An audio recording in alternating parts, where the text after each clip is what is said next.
Hello എല്ലാവർക്കും നമസ്കാരം. അങ്ങനെ നമ്മുടെ പുതിയൊരു വീഡിയോയിലേക്ക് എല്ലാവർക്കും സ്വാഗതം. കഴിഞ്ഞ വീഡിയോയിൽ നമ്മൾ എങ്ങനെയാണ് സ്വന്തമായിട്ടൊരു കസ്റ്റം വിഡ്ജറ്റ് ഉണ്ടാക്കുന്നതെന്ന് പഠിച്ചു അല്ലേ. നമ്മൾ ആദ്യം ചെയ്ത വളരെ ബേസിക് ആയിട്ടുള്ള ഒരു ആപ്പിനെ നമ്മൾ സ്വന്തമായിട്ട് ക്രിയേറ്റ് ചെയ്ത ആപ്പ് എന്ന് പറയുന്ന ആ വിഡ്ജറ്റിലേക്ക് നമ്മൾ മാറ്റി അല്ലേ. അതുപോലെ തന്നെ ഒരു സ്ക്രീൻ വിഡ്ജറ്റ് എങ്ങനെ ക്രിയേറ്റ് ചെയ്യാമെന്നും നമ്മൾ പഠിച്ചു. സ്ക്രീൻ വിഡ്ജറ്റും സാധാ വിഡ്ജറ്റുമായിട്ടുള്ള വ്യത്യാസങ്ങൾ എന്തൊക്കെയാണെന്ന് പഠിച്ചു അല്ലേ. എന്താണ് വ്യത്യാസം? സ്ക്രീൻ വിഡ്ജറ്റിൽ സ്കാഫോൾഡ് ഉണ്ടായിരിക്കും, ആ ഒരു ഫുൾ ഹൈറ്റും വിഡ്ത്തും കിട്ടാൻ. അതാണ് ആകെയുള്ളൊരു വ്യത്യാസം. അപ്പോൾ ഇതൊക്കെ നമ്മൾ കഴിഞ്ഞ വീഡിയോയിൽ പഠിച്ചു. അപ്പോൾ ഇനി അടുത്തതായിട്ട് നമ്മൾ പഠിക്കാൻ പോകുന്നത് വളരെ ഇമ്പോർട്ടൻ്റ് ആയിട്ടുള്ളൊരു കാര്യമാണ്. ഫ്ലട്ടറിനോടൊപ്പം തന്നെ വരുന്ന കുറേ ഡീഫോൾട്ട് ആയിട്ടുള്ള വിഡ്ജറ്റുകളുണ്ട്. അതായത് ഫ്ലട്ടർ ലൈബ്രറീസിൽ അവൈലബിൾ ആയിട്ടുള്ള കുറേ അധികം വിഡ്ജറ്റുകളുണ്ട്. അതൊക്കെ ഒന്ന് നമുക്ക് പരിചയപ്പെടാം ഇനി അടുത്ത കുറച്ച് വീഡിയോസിലൂടെ. ഉദാഹരണത്തിന് ഇങ്ങനെ നോക്കാം. നമ്മൾ സ്വന്തമായിട്ടൊരു ആപ്പ് ചെയ്യുകയാണ്. ആ ആപ്പിനൊരു പർട്ടിക്കുലർ ഡിസൈനുണ്ട്. ആ ഡിസൈൻ അച്ചീവ് ചെയ്യാൻ, ആ ഡിസൈൻ ചെയ്തെടുക്കാൻ വേണ്ടി നമ്മളുടേതായ രീതിയിലുള്ള സ്വന്തം വിഡ്ജറ്റുകൾ ക്രിയേറ്റ് ചെയ്യണം അല്ലേ. പക്ഷേ സ്വന്തമായി ക്രിയേറ്റ് ചെയ്യുന്ന വിഡ്ജറ്റുകളിൽ നമ്മൾ ഒരുപാട് ഫ്ലട്ടർ ഡീഫോൾട്ട് വിഡ്ജറ്റുകൾ ഉപയോഗിച്ചിട്ടായിരിക്കും നമ്മൾ ആ ഉദ്ദേശിക്കുന്ന ആ ഒരു ഡിസൈൻ ബിൽഡ് ചെയ്തെടുക്കുന്നത്. ഓക്കെ, അത് സാധിക്കണമെങ്കിൽ ഫ്ലട്ടറിൻ്റെ ഡീഫോൾട്ട് ആയിട്ടുള്ള ഈ വിഡ്ജറ്റുകൾ, ഫ്ലട്ടർ ലൈബ്രറിയോടൊപ്പം തന്നെ വരുന്ന ഈ വിഡ്ജറ്റുകൾ നന്നായിട്ട് അറിഞ്ഞിരിക്കണം. എന്നാൽ മാത്രമേ നമുക്ക് ഏതൊരു ഡിസൈൻ കിട്ടിയാലും അത് നമ്മളുടേതായ രീതിയിൽ ചെയ്തെടുക്കാൻ സാധിക്കുകയുള്ളൂ. അപ്പോൾ അതാണ് ഇനിയുള്ള കുറച്ച് വീഡിയോസ്. നമ്മൾ കുറേ അധികം വിഡ്ജറ്റുകൾ പഠിക്കും, അതിൻ്റെ ഫീച്ചേഴ്സ് പഠിക്കും, അതെങ്ങനെ ഉപയോഗിക്കണമെന്ന് പഠിക്കും. അപ്പോൾ നമുക്ക് തുടങ്ങാം. അതുപോലെ ഒരു കാര്യം കൂടെ പറഞ്ഞോട്ടെ. ഏതെങ്കിലും ഒരു പോയിന്റിൽ നിങ്ങൾക്ക് ഈ പറയുന്ന ഫ്ലട്ടർ വിഡ്ജറ്റ്സ് പഠിക്കുന്ന ഏതെങ്കിലും ഒരു പോയിന്റിൽ എന്തിനേലും കുറിച്ചൊരു ഡൗട്ട് വന്നാൽ നിങ്ങൾക്ക് ഗ്രൂപ്പിൽ ചോദിക്കാം. അതുപോലെ തന്നെ നിങ്ങൾക്ക് ചെയ്യാവുന്നൊരു കാര്യമാണ് ഫ്ലട്ടറിൻ്റെ ഒഫീഷ്യൽ ഡോക്യുമെൻറ്റേഷനിൽ സെർച്ച് ചെയ്യുക എന്നുള്ളത്. അപ്പോൾ അത് flutter.dev എന്ന് പറയുന്ന ഈ ഒരു വെബ്സൈറ്റാണ് ഫ്ലട്ടറിൻ്റെ ഒഫീഷ്യൽ വെബ്സൈറ്റ്. അതിൽ പോയി കഴിഞ്ഞാൽ നമുക്കിവിടെ ഡോക്സ് എന്ന് പറഞ്ഞ് ഇവിടെ കാണാം. അതിൽ ക്ലിക്ക് ചെയ്യുക. ഡോക്സിൽ ക്ലിക്ക് ചെയ്ത് കഴിഞ്ഞാൽ നമുക്ക് ഈ ഇടതുവശത്തായിട്ട് യൂസർ ഇൻ്റർഫേസ് എന്ന് പറഞ്ഞ് കാണാം. അതിൽ ഇൻട്രൊഡക്ഷൻസ് ടു വിഡ്ജറ്റ്സ് എന്ന് പറഞ്ഞ് ഈ കാണുന്ന എല്ലാം ട്യൂട്ടോറിയൽസ് ആണ്. ശരിക്കും പറഞ്ഞാൽ ഞാൻ നിങ്ങളെ പഠിപ്പിച്ച കാര്യങ്ങളെല്ലാം തന്നെ നിങ്ങൾക്ക് ഇതിൽ റെഫർ ചെയ്യാവുന്നതാണ്. ഇതും ബേസ് ചെയ്തിട്ടാണ് ഞാൻ നിങ്ങളെ പഠിപ്പിച്ചത്. അപ്പോൾ ഏതെങ്കിലും ഒരു പോയിന്റിൽ എന്തെങ്കിലും ഡൗട്ട് വന്നാൽ എപ്പോഴും flutter.dev എന്ന് പറഞ്ഞ ഈ ഒരു വെബ്സൈറ്റ്, ഫ്ലട്ടറിൻ്റെ ഒഫീഷ്യൽ ഡോക്യുമെൻറ്റേഷനും ചെക്ക് ചെയ്യാവുന്നതാണ്. നിങ്ങൾക്ക് ഒരുപാട് ഇൻഫർമേഷൻ അവിടെ കിട്ടുന്നതാണ്. പ്രത്യേകിച്ച് നമ്മൾ ഈ ഫ്ലട്ടർ വിഡ്ജറ്റുകൾ പഠിക്കുന്ന സമയത്ത് ഒരുപാട് ഇൻഫർമേഷൻസ്, ഞാൻ ചിലപ്പോൾ വിട്ടുപോയേക്കാവുന്ന പല കാര്യങ്ങളും നിങ്ങൾക്ക് അവിടെ നിന്ന് കണ്ടുപിടിക്കാവുന്നതാണ്. അതുപോലെ തന്നെ നമ്മൾ പഠിക്കാൻ പോകുന്ന ഫ്ലട്ടർ വിഡ്ജറ്റ്സ്, ഞാൻ പറഞ്ഞില്ല ഡീഫോൾട്ടായിട്ടുള്ള ഫ്ലട്ടർ പ്രൊവൈഡ് ചെയ്യുന്ന വിഡ്ജറ്റുകൾ, അതിനെക്കുറിച്ചുള്ള ഒരു കാറ്റലോഗും ഈ ഒരു വെബ്സൈറ്റിൽ അവൈലബിൾ ആണ്. അതെങ്ങനെ എടുക്കണമെന്ന് വെച്ച് കഴിഞ്ഞാൽ യൂസർ ഇൻ്റർഫേസ് എന്ന് പറഞ്ഞാൽ ആ മെനുവിൽ ക്ലിക്ക് ചെയ്യുക. കുറച്ച് താഴേക്ക് വന്നു കഴിയുമ്പോൾ വിഡ്ജറ്റ് കാറ്റലോഗ് എന്ന് പറഞ്ഞൊരു മെനു വേണം, അത് ഓപ്പൺ ചെയ്യുക. ഇതിനകത്ത് നമ്മൾ പഠിക്കാൻ പോകുന്ന എല്ലാ ഫ്ലട്ടർ വിഡ്ജറ്റിൻ്റെ ഇൻഫർമേഷൻ ഇവിടെ ഉണ്ട്. ഓക്കെ, ഒരുപാട് വിഡ്ജറ്റ്സ് ഉണ്ട്. ഇതെല്ലാം ഇവിടെ അവൈലബിൾ ആണ്. ഇൻ കേസ് നിങ്ങൾക്ക് ഞാൻ പഠിപ്പിക്കുന്നതിനോടൊപ്പം കുറച്ചുകൂടി മുമ്പോട്ട് പോകണമെന്നുണ്ടെങ്കിൽ നിങ്ങൾക്ക് സ്വന്തമായി ഇത് റിസർച്ച് ചെയ്ത് സ്വന്തമായി പഠിക്കാവുന്നതാണ്. അതുപോലെ തന്നെ ഞാൻ പറയുന്നതിൽ എന്തെങ്കിലും ഡൗട്ട് വന്നു, നിങ്ങൾക്ക് സ്വന്തമായി അത് ക്ലാരിഫൈ ചെയ്യണമെങ്കിൽ ഇതാ ഈ ഒരു വെബ്സൈറ്റിൽ ഈ ഒരു പ്ലേസിൽ വന്നാൽ മതി. ഓക്കെ, അപ്പോൾ നമുക്ക് വീഡിയോയിലേക്ക് കിടക്കാം. ആദ്യമായിട്ട് നമ്മൾ പഠിക്കാൻ പോകുന്ന വിഡ്ജറ്റുകൾ എന്ന് പറയുന്നത് ലേഔട്ട് വിഡ്ജറ്റുകളാണ്. ലേഔട്ട് വിഡ്ജറ്റുകൾ എന്ന് പറഞ്ഞു കഴിഞ്ഞാൽ ആ പേരിൽ തന്നെയുണ്ട്. അതായത് മറ്റ് വിഡ്ജറ്റുകളെ പ്ലേസ് ചെയ്യാൻ വേണ്ടിയിട്ടുള്ള ലേഔട്ട് ഒരുക്കി തരുന്ന വിഡ്ജറ്റുകളാണ് ലേഔട്ട് വിഡ്ജറ്റുകൾ. അതായത് കണ്ടെയ്നർ, നമ്മൾ ഒരുപാട് എക്സാമ്പിൾസിൽ ഇപ്പോൾ ഉപയോഗിച്ചു. കണ്ടെയ്നർ എന്ന് പറഞ്ഞിട്ട് കണ്ടെയ്നർ എന്താ ശരിക്കും ചെയ്യുന്നത്? ടെക്സ്റ്റ് എന്ന് പറയുന്ന അല്ലെ സെൻറ്റർ എന്ന് പറയുന്ന ആ ഒരു വിഡ്ജറ്റ് ടൈപ്പിനെ ഹോൾഡ് ചെയ്യുന്നു അല്ലേ. അതായത് അതിനെ കണ്ടെയ്ൻ ചെയ്യുന്നു, അതിന് വേണ്ട സ്പേസ് ഒരുക്കി കൊടുക്കുന്നു. അങ്ങനത്തെ വിഡ്ജറ്റുകളെ പറയുന്നതാണ് ലേ ഔട്ട് വിഡ്ജറ്റുകൾ എന്ന് പറയുന്നത്. ഉദാഹരണത്തിന് നമുക്കൊരു ഇമേജ് ആപ്പിൽ ഡിസ്പ്ലേ ചെയ്യണം, അത് നമ്മൾ എവിടെയെങ്കിലും കണ്ടെയ്ൻ ചെയ്യണം. അപ്പോൾ അതിനെ നമ്മളൊരു കണ്ടെയ്നറിനുള്ളിൽ ചൈൽഡായിട്ട് നമ്മൾ പ്ലേസ് ചെയ്യും. അപ്പോൾ അതിൻ്റെ ഒരു ഗുണം എന്താണെന്ന് വെച്ച് കഴിഞ്ഞാൽ ഈ കണ്ടെയ്നർ വിഡ്ജറ്റിന് ഒരുപാട് ഫീച്ചേഴ്സ് ഉണ്ട്. അതിൻ്റെ വിഡ്ത്ത് അഡ്ജസ്റ്റ് ചെയ്യാം, ഹൈറ്റ് അഡ്ജസ്റ്റ് ചെയ്യാം, അതുപോലെ ബോർഡേഴ്സ് കൊടുക്കാം. അപ്പോൾ ഒരു എലമെൻറ്റിനെ അല്ലെങ്കിൽ ഒരു ഇമേജ് വിഡ്ജറ്റിനെ നമ്മൾ ഒരു സ്ഥലത്ത് പ്ലേസ് ചെയ്യുന്നതിനോടൊപ്പം തന്നെ അതിൻ്റെ സ്റ്റൈലുകളും നമുക്ക് മാറ്റാൻ സാധിക്കുന്നതാണ് അല്ലേ. അപ്പോൾ പ്രധാനമായിട്ടും ലേഔട്ട് വിഡ്ജറ്റുകൾ രണ്ട് തരത്തിലുണ്ട്. ഒന്ന് സിംഗിൾ ചൈൽഡ് ലേഔട്ട് വിഡ്ജറ്റ്, അടുത്തത് multi child layout widget. Single child layout widgets എന്ന് പറഞ്ഞാൽ ആ പേരിൽ തന്നെയുണ്ട്. ഒരു ചൈൽഡ് മാത്രമേ ആ വിഡ്ജറ്റിന് സ്വീകരിക്കാൻ സാധിക്കുള്ളൂ. ഇപ്പം ഞാൻ പറഞ്ഞു ഒരു വിഡ്ജറ്റിനുള്ളിൽ അടുത്ത വിഡ്ജറ്റ് വരാം. അതായത് സ്ക്രീൻ എന്ന് പറയുന്ന ഒരു വലിയ വിഡ്ജറ്റ്, അതിനുള്ളിൽ ഒരുപാട് വിഡ്ജറ്റുകൾ വരാം. ആ വിഡ്ജറ്റുകൾക്കുള്ളിൽ വീണ്ടും വിഡ്ജറ്റുകൾ വരാം അല്ലേ. അങ്ങനെ ഒരു വിഡ്ജറ്റിനുള്ളിൽ വരാവുന്ന ചൈൽഡുകൾ അല്ലെങ്കിൽ ഇന്നർ വിഡ്ജറ്റുകൾ, അതിൻ്റെ എണ്ണത്തെ ഡിപ്പെൻഡ് ചെയ്ത് രണ്ട് തരത്തിലുള്ള ലേ ഔട്ട് വിഡ്ജറ്റുകളുണ്ട്. ഒന്ന് സിംഗിൾ ചൈൽഡും അടുത്തത് മൾട്ടി ചൈൽഡും. അപ്പോൾ നമ്മൾ പഠിച്ച കണ്ടെയ്നർ എന്ന് പറയുന്ന വിഡ്ജറ്റ് ഒരു സിംഗിൾ ചൈൽഡ് ലേ ഔട്ട് വിഡ്ജറ്റാണ്. അപ്പോൾ നമുക്ക് അതിൽ നിന്ന് തന്നെ തുടങ്ങാം. നമ്മൾ കണ്ടെയ്നർ ഒരുപാട് യൂസ് ചെയ്തുകൊണ്ട് നമുക്ക് കണ്ടെയ്നറിൽ നിന്ന് തന്നെ സ്റ്റാർട്ട് ചെയ്യാം. എന്താണ് ഒരു കണ്ടെയ്നർ വിഡ്ജറ്റ്? കണ്ടെയ്നർ വിഡ്ജറ്റിൻ്റെ ഫീച്ചേഴ്സ് എന്തൊക്കെയാണ്? കണ്ടെയ്നർ വിഡ്ജറ്റിനെ ഏതൊക്കെ തരത്തിൽ ഉപയോഗിക്കാം എന്നൊക്കെയുള്ള കാര്യങ്ങൾ നമുക്ക് ആദ്യം നോക്കാം. ഓക്കെ, നമുക്ക് ആദ്യം ചെയ്ത ആ ഒരു പ്രോഗ്രാമിൽ തന്നെ ഇനിയുള്ള ലെസൺസ് നോക്കാം. അപ്പോൾ വിഡ്ജറ്റ് എന്താണ്? ഒരു ക്ലാസ് ആണെന്ന് ഞാൻ ഓൾറെഡി പറഞ്ഞു അല്ലേ.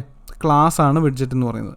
ഒരു വിഡ്ജറ്റിനെ ഡിഫൈൻ ചെയ്തിരിക്കുന്ന ലൈബ്രറിയിൽ നിന്നും നമ്മൾ അതിനെ ആക്സസ് ചെയ്തിരിക്കുന്നത് എങ്ങനെയാണ്? ഒരു ഒബ്ജക്റ്റ് ക്രിയേറ്റ് ചെയ്ത് ആണ് നമ്മൾ ആ വിഡ്ജറ്റിനെ കോൾ ചെയ്യുന്നത് അല്ലേ. ഈ ചൈൽഡ് എന്ന് പറയുന്നത് എന്താണ്? ക്ലാസിൻ്റെ ഒരു നെയിംഡ് പാരാമീറ്റർ ആണ്. ഇതൊക്കെ നമ്മൾ കഴിഞ്ഞ വീഡിയോസിൽ പറഞ്ഞു അല്ലേ. അപ്പോൾ ഏതൊരു വിഡ്ജറ്റിനും ഒരുപാട് ഫീച്ചേഴ്സ് ഉണ്ടെന്ന് ഞാൻ പറഞ്ഞു അല്ലേ. അത് ഡിപ്പെൻസ് ഏത് വിഡ്ജറ്റാണോ എടുക്കുന്നത് അതിനെല്ലാം അതിൻ്റേതായ രീതിയിലുള്ള കുറേ ഫീച്ചേഴ്സ് ഉണ്ടാവും.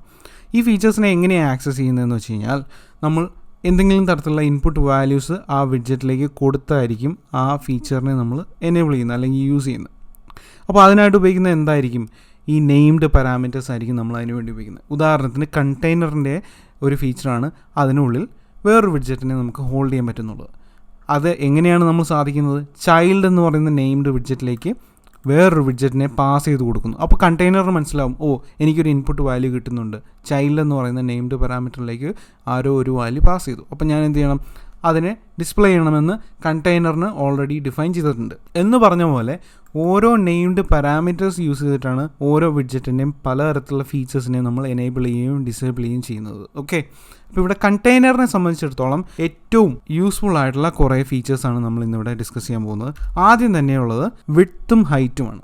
ഒരു കണ്ടെയ്നറിൻ്റെ വിഡ്ത്തും ഹൈറ്റും നമുക്ക് സെറ്റ് ചെയ്ത് കൊടുക്കാൻ സാധിക്കും എപ്പോഴും. അപ്പോൾ അതിനായിട്ട് ഉപയോഗിക്കുന്ന നെയിംഡ് പാരാമീറ്റേഴ്സാണ് വിഡ്ത്ത് എന്ന് പറയുന്നതും ഹൈറ്റ് എന്ന് പറയുന്നതും. ഓക്കെ, അതെങ്ങനെ എഴുതുന്നു എന്നുള്ളത് നമുക്ക് നോക്കാം. അപ്പോൾ ചൈൽഡ് എന്താണ്? ഒരു നെയിംഡ് പാരാമീറ്ററാണ്. അതിലേക്ക് നമ്മൾ ഒരു വിഡ്ജറ്റിനെ പാസ് ചെയ്തു. അതുപോലെ തന്നെ നമുക്ക് അടുത്ത നെയിംഡ് പാരാമീറ്ററായ വിഡ്ത്ത് ഉപയോഗിക്കാം. ഓക്കെ, ഇതിൻ്റെ സ്പെല്ലിംഗ് മാറാതെ കൊടുക്കുക. കാരണം കണ്ടെയ്നർ ഓൾറെഡി ഫ്ലട്ടറിൽ ഡിഫൈൻഡ് ആണ്. ഈ നെയിംഡ് പാരാമീറ്റേഴ്സ് എല്ലാം ഓൾറെഡി ഡിഫൈൻഡ് ആണ്. അപ്പോൾ നമ്മൾ ആ ഒരു പേര് തെറ്റിച്ച് കൊടുത്താൽ ഒരിക്കലും ആ വിഡ്ജറ്റ് വർക്ക് ചെയ്യാൻ പോകുന്നില്ല. അതിൽ നമുക്ക് എറർ കിട്ടും. അപ്പോൾ ഈ കാര്യങ്ങൾ ശ്രദ്ധിക്കുക. എന്തെങ്കിലും ഡൗട്ട് വന്നാൽ ഇതിൻ്റെയൊക്കെ, അതായത് ഈ നെയിംഡ് പാരാമീറ്റേഴ്സിൻ്റെ സ്പെല്ലിംഗ് അല്ലെങ്കിൽ അങ്ങനത്തെ കാര്യങ്ങളിലൊക്കെ എന്തെങ്കിലും ഡൗട്ടുകളുണ്ടെങ്കിൽ ഉറപ്പായിട്ടും flutter.dev എന്ന് പറഞ്ഞ ആ ഒരു വെബ്സൈറ്റിൽ ഒഫീഷ്യൽ ഡോക്യുമെൻറ്റേഷനിൽ പോയി സെർച്ച് ചെയ്യാവുന്നതാണ്. ഞാൻ കാണിച്ചു തന്ന പോലെ ചൈൽഡ് എന്ന് പറയുന്ന ആ ഒരു നെയിംഡ് പാരാമീറ്റർ എന്ത് ടൈപ്പായിരുന്നു? വിഡ്ജറ്റ് ടൈപ്പായിരുന്നു. അതുകൊണ്ടായിരുന്നു നമ്മൾ അതിലേക്ക് വിഡ്ജറ്റ് പാസ് ചെയ്തത് അല്ലേ. ഇനി വിഡ്ത്ത് എന്ന് പറയുന്നത് എന്ത് ടൈപ്പ് ആയിരിക്കണം? ഒരു നമ്പർ ആയിരിക്കണം അല്ലേ. എന്ത് നമ്പർ ആയിരിക്കണം? ഇൻറ്റീജർ ആയിരിക്കണോ ഡബിൾ ആയിരിക്കണോ? കാരണം വിഡ്ത്ത് എന്ന് പറയുന്ന ഒരു ഡബിൾ വാല്യൂ ആകാം. അതായത് സംതിങ് 10.5 എന്ന് പറയുന്ന തരത്തിലുള്ള ഒരു വാല്യൂ ആകാം വിഡ്ത്തിന് അല്ലേ. അപ്പോൾ വിഡ്ത്ത് എന്ത് ടൈപ്പ് ആയിരിക്കണം? ഒന്നുകിൽ ഇൻറ്റീജർ ആയിരിക്കണം അല്ലെങ്കിൽ ഡബിൾ ആയിരിക്കണം അല്ലേ. ഇവിടെ എന്ത് ടൈപ്പാണെന്ന് മനസ്സിലാകാൻ ഞാൻ എന്താ പറഞ്ഞിട്ടുള്ളത് നിങ്ങളോട്? ആ നെയിംഡ് പാരാമീറ്ററിന് മുകളിലായിട്ട് മൗസ് പോയിൻ്റർ കൊണ്ടുവന്നൊന്ന് ക്ലിക്ക് ചെയ്യേണ്ട, ജസ്റ്റ് ഒന്ന് ഹോവർ ചെയ്യുക. ജസ്റ്റ് ഒന്ന് അതിൻ്റെ മുകളിൽ കൊണ്ടുവന്ന് പ്ലേസ് ചെയ്യുക. അപ്പോൾ നമുക്ക് ഒരു പോപ്പപ്പ് ഇങ്ങനെ വരും. അതിൽ പറഞ്ഞു തരും എന്ത് ടൈപ്പാണ് ആ നെയിംഡ് പാരാമീറ്റർ എന്നുള്ളത്. ഇവിടെ എന്ത് ടൈപ്പാണ് നെയിംഡ് പാരാമീറ്റർ? ഡബിളാണ്. അതായത് നമുക്ക് ഇൻറ്റിജർ വാല്യൂ മാത്രമല്ല, ഇപ്പോൾ 10.7 എന്ന് പറയുന്ന തരത്തിലുള്ള ഒരു ഡെസിമൽ വാല്യൂ ഉണ്ടെങ്കിൽ പോലും അതിനെയും പ്രോസസ്സ് ചെയ്യാൻ പറ്റുന്ന തരത്തിലുള്ള ഒരു നെയിംഡ് പാരാമീറ്ററാണ്. അപ്പം നമുക്കിവിടെ എന്ത് കൊടുക്കാൻ സാധിക്കും? ഞാനിവിടെ തൽക്കാലം 10 എന്നുള്ള വാല്യൂ കൊടുക്കാൻ പോകണം. എന്നിട്ട് എന്ത് ചെയ്യണം?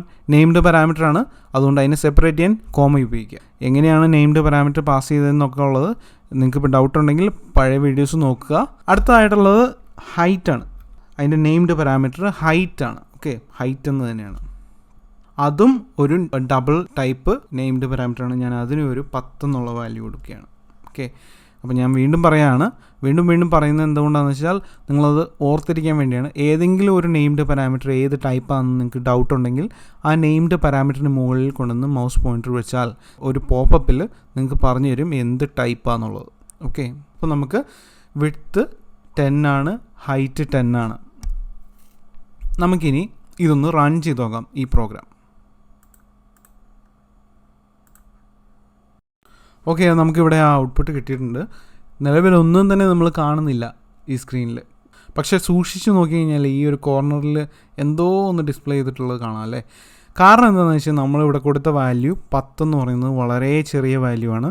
വിഡ്ത്ത് എന്ന് പറയുന്ന നെയിംഡ് പാരാമീറ്ററിന് നമ്മൾ 1 എന്ന് പറഞ്ഞ് വാല്യൂ കൊടുത്തു കഴിഞ്ഞാൽ ഫ്ലട്ടർ അതിനെ കണക്കാക്കുന്നത് 1 പിക്സൽ എന്നാണ്. ഓക്കെ, അതായത് നിങ്ങളൊരു ഫോൺ എടുത്ത് നോക്കിയാൽ, ഒരു iPhone 5 എടുത്ത് നോക്കിയാൽ അതിൻ്റെ വിഡ്ത്ത് എന്ന് പറയുന്നത് എന്തായിരിക്കും? ഒരു 320 പിക്സലൊക്കെ ആയിരിക്കും. ഇവിടെ വിഡ്ത്ത് അല്ലെങ്കിൽ ഹൈറ്റ് സ്പെസിഫൈ ചെയ്ത് കൊടുക്കാൻ പറ്റുന്ന ഏതൊരു വിഡ്ജറ്റിലും നമ്മൾ കൊടുക്കുന്ന വാല്യൂവിനെ അതിന് കറസ്പോണ്ടിങ് ആയിട്ടുള്ള പിക്സൽസ് ആയിട്ടാണ് ഫ്ലട്ടർ കണക്ക് കൂട്ടുന്നത്. ഓക്കെ, അപ്പോൾ ഇവിടെ നമ്മൾ കൊടുത്തത് എന്താണ്? 10 എന്ന് പറയുന്ന വാല്യൂണ് വിഡ്ത്തിനും 10 എന്ന് പറയുന്ന വാല്യൂണ് ഹൈറ്റിനും കൊടുത്തത്.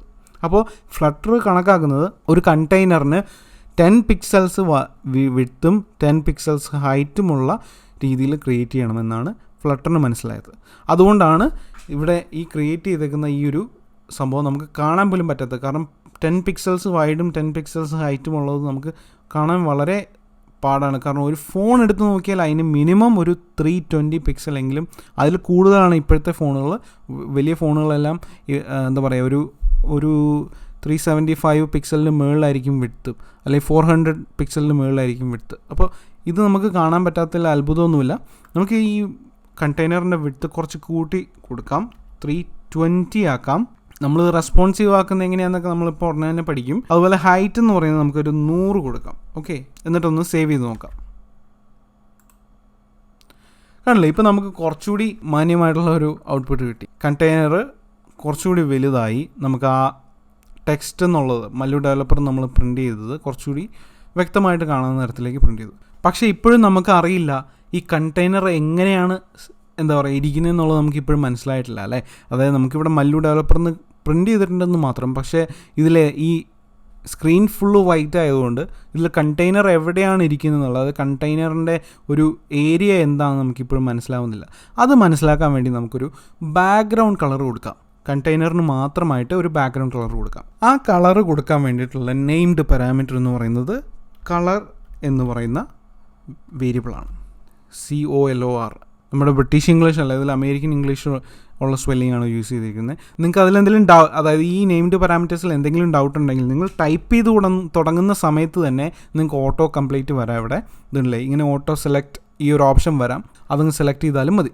ഓക്കെ, അപ്പോൾ കളർ എന്ന് പറയുന്ന നെയിംഡ് പാരാമീറ്ററിലാണ് നമ്മൾ എന്ത് കളറാണെന്നുള്ളത്, ബാക്ക്ഗ്രൗണ്ട് കളറിന് എന്ത് കളറാണ് കൊടുക്കേണ്ടതെന്നുള്ളത് ഇവിടെ മെൻഷൻ ചെയ്ത് കൊടുക്കുന്നത് ഈ കളർ എന്ന് പറയുന്ന വേരിയബിളിനുള്ളിലാണ്.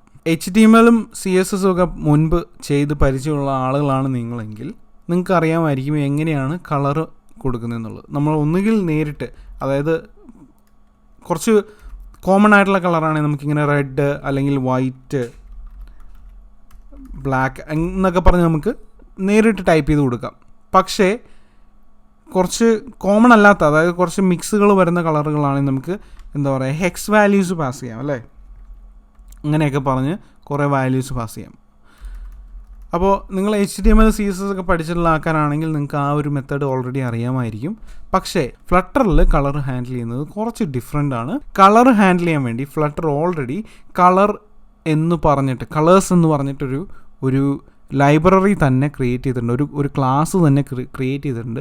അതിൽ ഒരുപാട് കാര്യങ്ങൾ ഡിഫൈൻഡ് ആണ്. നമുക്ക് ആ ഒരു മെത്തേഡ് ഉപയോഗിച്ച് മാത്രമേ കളേഴ്സിനെ ഡിഫൈൻ ചെയ്യാൻ പറ്റുള്ളൂ. അപ്പോൾ അതെങ്ങനെയാണ് ചെയ്യുന്നതെന്ന് നോക്കാം. നമുക്കിവിടെ കണ്ടെയ്നറിന് ഏത് കളർ കൊടുക്കണം? റെഡ് കളർ കൊടുക്കാം. അപ്പോൾ അതെങ്ങനെയാണ് ചെയ്യുന്നതെന്ന് നോക്കാം. കളേഴ്സ് ഡോട്ട് റെഡ്, ഇങ്ങനെയാണ് ചെയ്യുന്നത്. അപ്പോൾ ഞാൻ ഓൾറെഡി പറഞ്ഞു കളേഴ്സ് എന്ന് പറഞ്ഞിട്ടൊരു ക്ലാസ് ഫ്ലട്ടർ ഓൾറെഡി ഡിഫൈൻ ചെയ്തിട്ടുണ്ട്. അതിലെ ഒരു പ്രോപ്പർട്ടിയാണ് ഈ പറഞ്ഞ റെഡ് എന്ന് പറയുന്നത്. ഓക്കെ, നമ്മൾ സ്റ്റുഡൻറ്റിൻ്റെ ക്ലാസ് ക്രിയേറ്റ് ചെയ്ത പോലെ അതിൽ നെയിം, അതുപോലെ ക്ലാസ് നെയിം, യൂണിഫോമിൻ്റെ കളർ, അതുപോലെ കളേഴ്സ് എന്ന് പറഞ്ഞ് ഫ്ലട്ടർ പ്രൊവൈഡ് ചെയ്യുന്ന ഒരു ക്ലാസിൻ്റെ പ്രോപ്പർട്ടീസാണ് റെഡ് എന്ന് പറയുന്ന കളർ അല്ലെങ്കിൽ ഗ്രീൻ എന്ന് പറയുന്ന കളർ. അങ്ങനെ അത് കോമൺ ആയിട്ട് ഉപയോഗിക്കുന്ന കളേഴ്സ് മാത്രമല്ല, ഒരുപാട് കളറിങ് ഓപ്ഷനും ഈ ഒരു ക്ലാസ് പ്രൊവൈഡ് ചെയ്യുന്നുണ്ട്. അപ്പോൾ ഇവിടെ നമ്മൾ ഉപയോഗിച്ചിരിക്കുന്നത് റെഡ് എന്ന് പറയുന്ന കളറാണ്. അതെങ്ങനെയാണ് ഉപയോഗിച്ചത്? കളേഴ്സ് എന്ന് പറയുന്ന ക്ലാസ് ഡോട്ട് റെഡ്. ഇനി നമുക്ക് ഈ പ്രോഗ്രാം ഒന്ന് സേവ് ചെയ്യാം.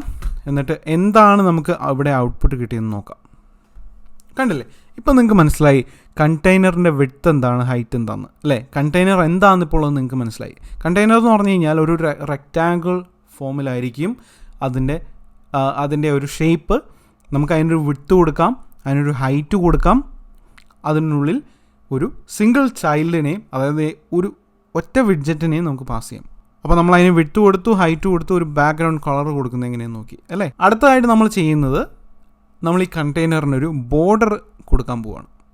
ഓക്കെ, ഓൾറെഡി വെബ് ഡെവലപ്മെൻറ്റ് അറിയാവുന്ന ആളുകൾക്ക് ഇതൊക്കെ ഒരുപാട് കേട്ട് പരിചയമുള്ള കാര്യങ്ങളായിരിക്കും. ഫ്ലട്ടറിൽ കുറേ കാര്യങ്ങൾ ഇതുപോലെ തന്നെ നമുക്ക് വെബ് ഡെവലപ്മെൻറ്റുമായിട്ട് റിലേറ്റഡ് ആണ്, പക്ഷേ ചെയ്യുന്ന വ്യത്യാസമാണ്. അതായത് വെബിൽ ചെയ്യുന്ന പോലെ ബോർഡർ കൊടുക്കാൻ അത്ര ഈസി അല്ല ഇവിടെ. അതുപോലെ തന്നെ നമ്മൾ ഉപയോഗിക്കുന്ന ഡാർട്ടുമാണ്. ചെയ്യുന്ന രീതികൾ കുറച്ച് വ്യത്യാസമാണ്, പക്ഷേ കൺസെപ്റ്റുകൾ ഏകദേശം സെയിം തന്നെയാണ് വെബ് ഡെവലപ്മെൻറ്റുമായിട്ട്. അപ്പോൾ നമുക്ക് എങ്ങനെ ഒരു ബോർഡർ ഈ കണ്ടെയ്നറിന് കൊടുക്കാം എന്നുള്ളത് നോക്കാം. അങ്ങനെ ബോർഡർ ക്രിയേറ്റ് ചെയ്യാൻ വേണ്ടി നമ്മൾ ഉപയോഗിക്കുന്ന നെയിംഡ് പാരാമീറ്റർ എന്ന് പറയുന്നത് ഡെക്കറേഷൻ എന്ന് പറയുന്ന നെയിംഡ് പാരാമീറ്ററാണ്. ഓക്കെ, ഡെക്കറേഷൻ എന്നാണ് ആ നെയിംഡ് പാരാമീറ്ററിൻ്റെ പേര്. ഇനി ആ നെയിംഡ് പാരാമീറ്റർ ഡെക്കറേഷൻ എന്ന് പറയുന്ന ഈ ഒരു നെയിംഡ് പാരാമീറ്റർ എക്സ്പെക്റ്റ് ചെയ്യുന്ന ടൈപ്പ് എന്താണെന്ന് നോക്കാം. നമുക്കതിൽ ഹോവർ ചെയ്ത് നോക്കാം. അപ്പോൾ അതിലെന്താണ് പറഞ്ഞിരിക്കുന്നത്? ഡെക്കറേഷൻ എന്ന് പറഞ്ഞിട്ടുള്ള ഒരു ടൈപ്പാണ് ആ ഒരു നെയിംഡ് പാരാമീറ്റർ എക്സ്പെക്റ്റ് ചെയ്യുന്നത്. നമ്മൾ പഠിച്ചിട്ടില്ലാത്തൊരു ടൈപ്പ് അല്ലേ. അപ്പോൾ ഇങ്ങനത്തെ ഒരുപാട് ടൈപ്പുകൾ നമ്മൾ മുമ്പോട്ടുള്ള വീഡിയോസിൽ കാണും. അപ്പോൾ ഇതൊക്കെ സ്ട്രിങ് പോലെ അല്ലെങ്കിൽ ഇൻറ്റിജർ പോലത്തെ ടൈപ്പുകളല്ല. ഫ്ലട്ടറിൽ ഓൾറെഡി ക്രിയേറ്റ് ചെയ്തിട്ടുള്ള കോർ ആയിട്ടുള്ള ക്ലാസ്സുകളാണ് ഈ കാണുന്നതെല്ലാം. ഇപ്പോൾ ഉദാഹരണത്തിന് നമ്മൾ സ്റ്റുഡൻ്റ് എന്ന് പറയുന്നത് ക്രിയേറ്റ് ചെയ്ത ക്ലാസ്, അതൊരു ടൈപ്പാണ്. അത് ഒരു ഒബ്ജക്റ്റ് ടൈപ്പായിരുന്നു അല്ലേ. നമ്മളൊരു ഒബ്ജക്റ്റ് ക്രിയേറ്റ് ചെയ്തപ്പോൾ ആ ഒബ്ജക്റ്റിൻ്റെ ടൈപ്പായിട്ട് നമ്മൾ ആ സ്റ്റുഡൻറ്റ് എന്ന് പറയുന്ന ക്ലാസ് ഉപയോഗിച്ചു. എന്ന് പറഞ്ഞ പോലെ തന്നെയാണ് ഇവിടെ ഈ ഡെക്കറേഷൻ എന്ന് പറയുന്ന ഒരു ക്ലാസ്സാണ്. അത് ഫ്ലട്ടറിൻ്റെ ലൈബ്രറീസിൽ എവിടെയോ ഉള്ള ഒരു ക്ലാസ്സാണ്.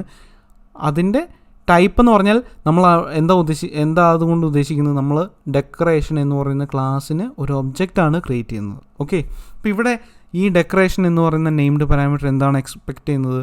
ഒരു ഒബ്ജക്റ്റാണ്. അതുപോലെ തന്നെ അപ്പോൾ ഈ കണ്ടെയ്നറിൻ്റെ ഡെക്കറേഷൻ എന്ന് പറയുന്ന ഈ ഒരു ക്ലാസ് നിങ്ങൾക്ക് ഇവിടെ കാണാം. അതിൻ്റെ ഒരു പ്രത്യേകതയുണ്ട്. ഈ ഡെക്കറേഷൻ എന്ന് പറഞ്ഞ് ഇവിടെ കാണുന്ന ഒരു പേരൻറ്റ് ക്ലാസ്സാണ്.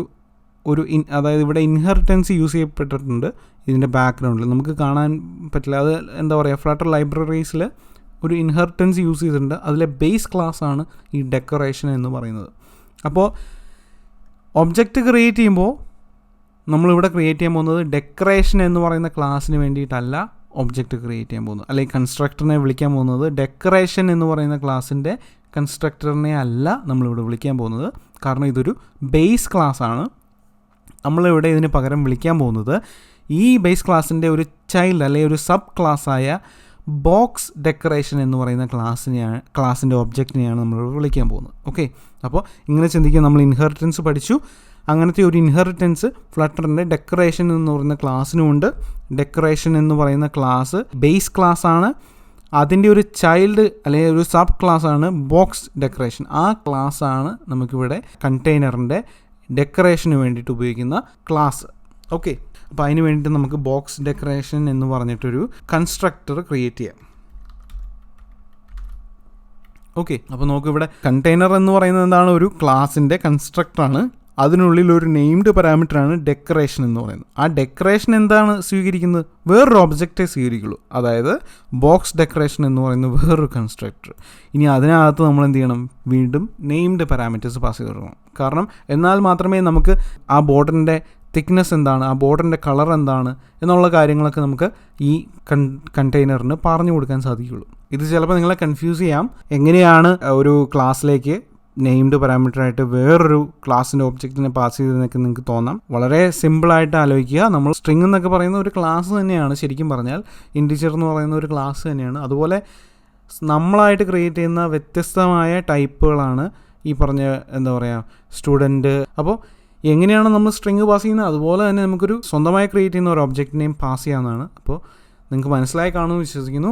ബോക്സ് ഡെക്കറേഷൻ എന്ന് പറയുന്ന കൺസ്ട്രക്ടറിനെ നമ്മളിവിടെ ആക്സസ് ചെയ്തു. ഇനി അതിലേക്ക് കുറച്ച് നെയിംഡ് പാരാമീറ്റേഴ്സിനെ പാസ് ചെയ്ത് കൊടുക്കാം. ആദ്യം തന്നെ നമുക്ക് പാസ് ചെയ്യേണ്ട നെയിംഡ് പാരാമീറ്റർ ബോർഡർ എന്ന് പറഞ്ഞിട്ടുള്ള നെയിംഡ് പാരാമീറ്ററാണ്. ഓക്കെ, നമ്മൾ കളർ എങ്ങനെയാണ് സെറ്റ് ചെയ്തത്? കളേഴ്സ് ഡോട്ട് റെഡ് അല്ലെങ്കിൽ കളേഴ്സ് ഡോട്ട് ഗ്രീൻ എന്ന് പറഞ്ഞ ആ ഒരു ക്ലാസ്സിനെ ഉപയോഗിച്ച് അതിൻ്റെ പ്രോപ്പർട്ടി, അതായത് കളേഴ്സ് എന്ന് പറയുന്ന ആ ഒരു ക്ലാസ്സിൻ്റെ റെഡ് എന്ന് പറയുന്ന വേരിയബിളിനെ നമ്മളവിടെ പാസ് ചെയ്തു. റെഡ് എന്ന് പറയുന്ന ആ ഒരു വേരിയബിളിൽ എന്ത് വാല്യൂ ആണ് സ്റ്റോർ ചെയ്തിരുന്നത് ആ വാല്യൂ കണ്ടെയ്നറിലേക്ക് പാസ് ചെയ്തു.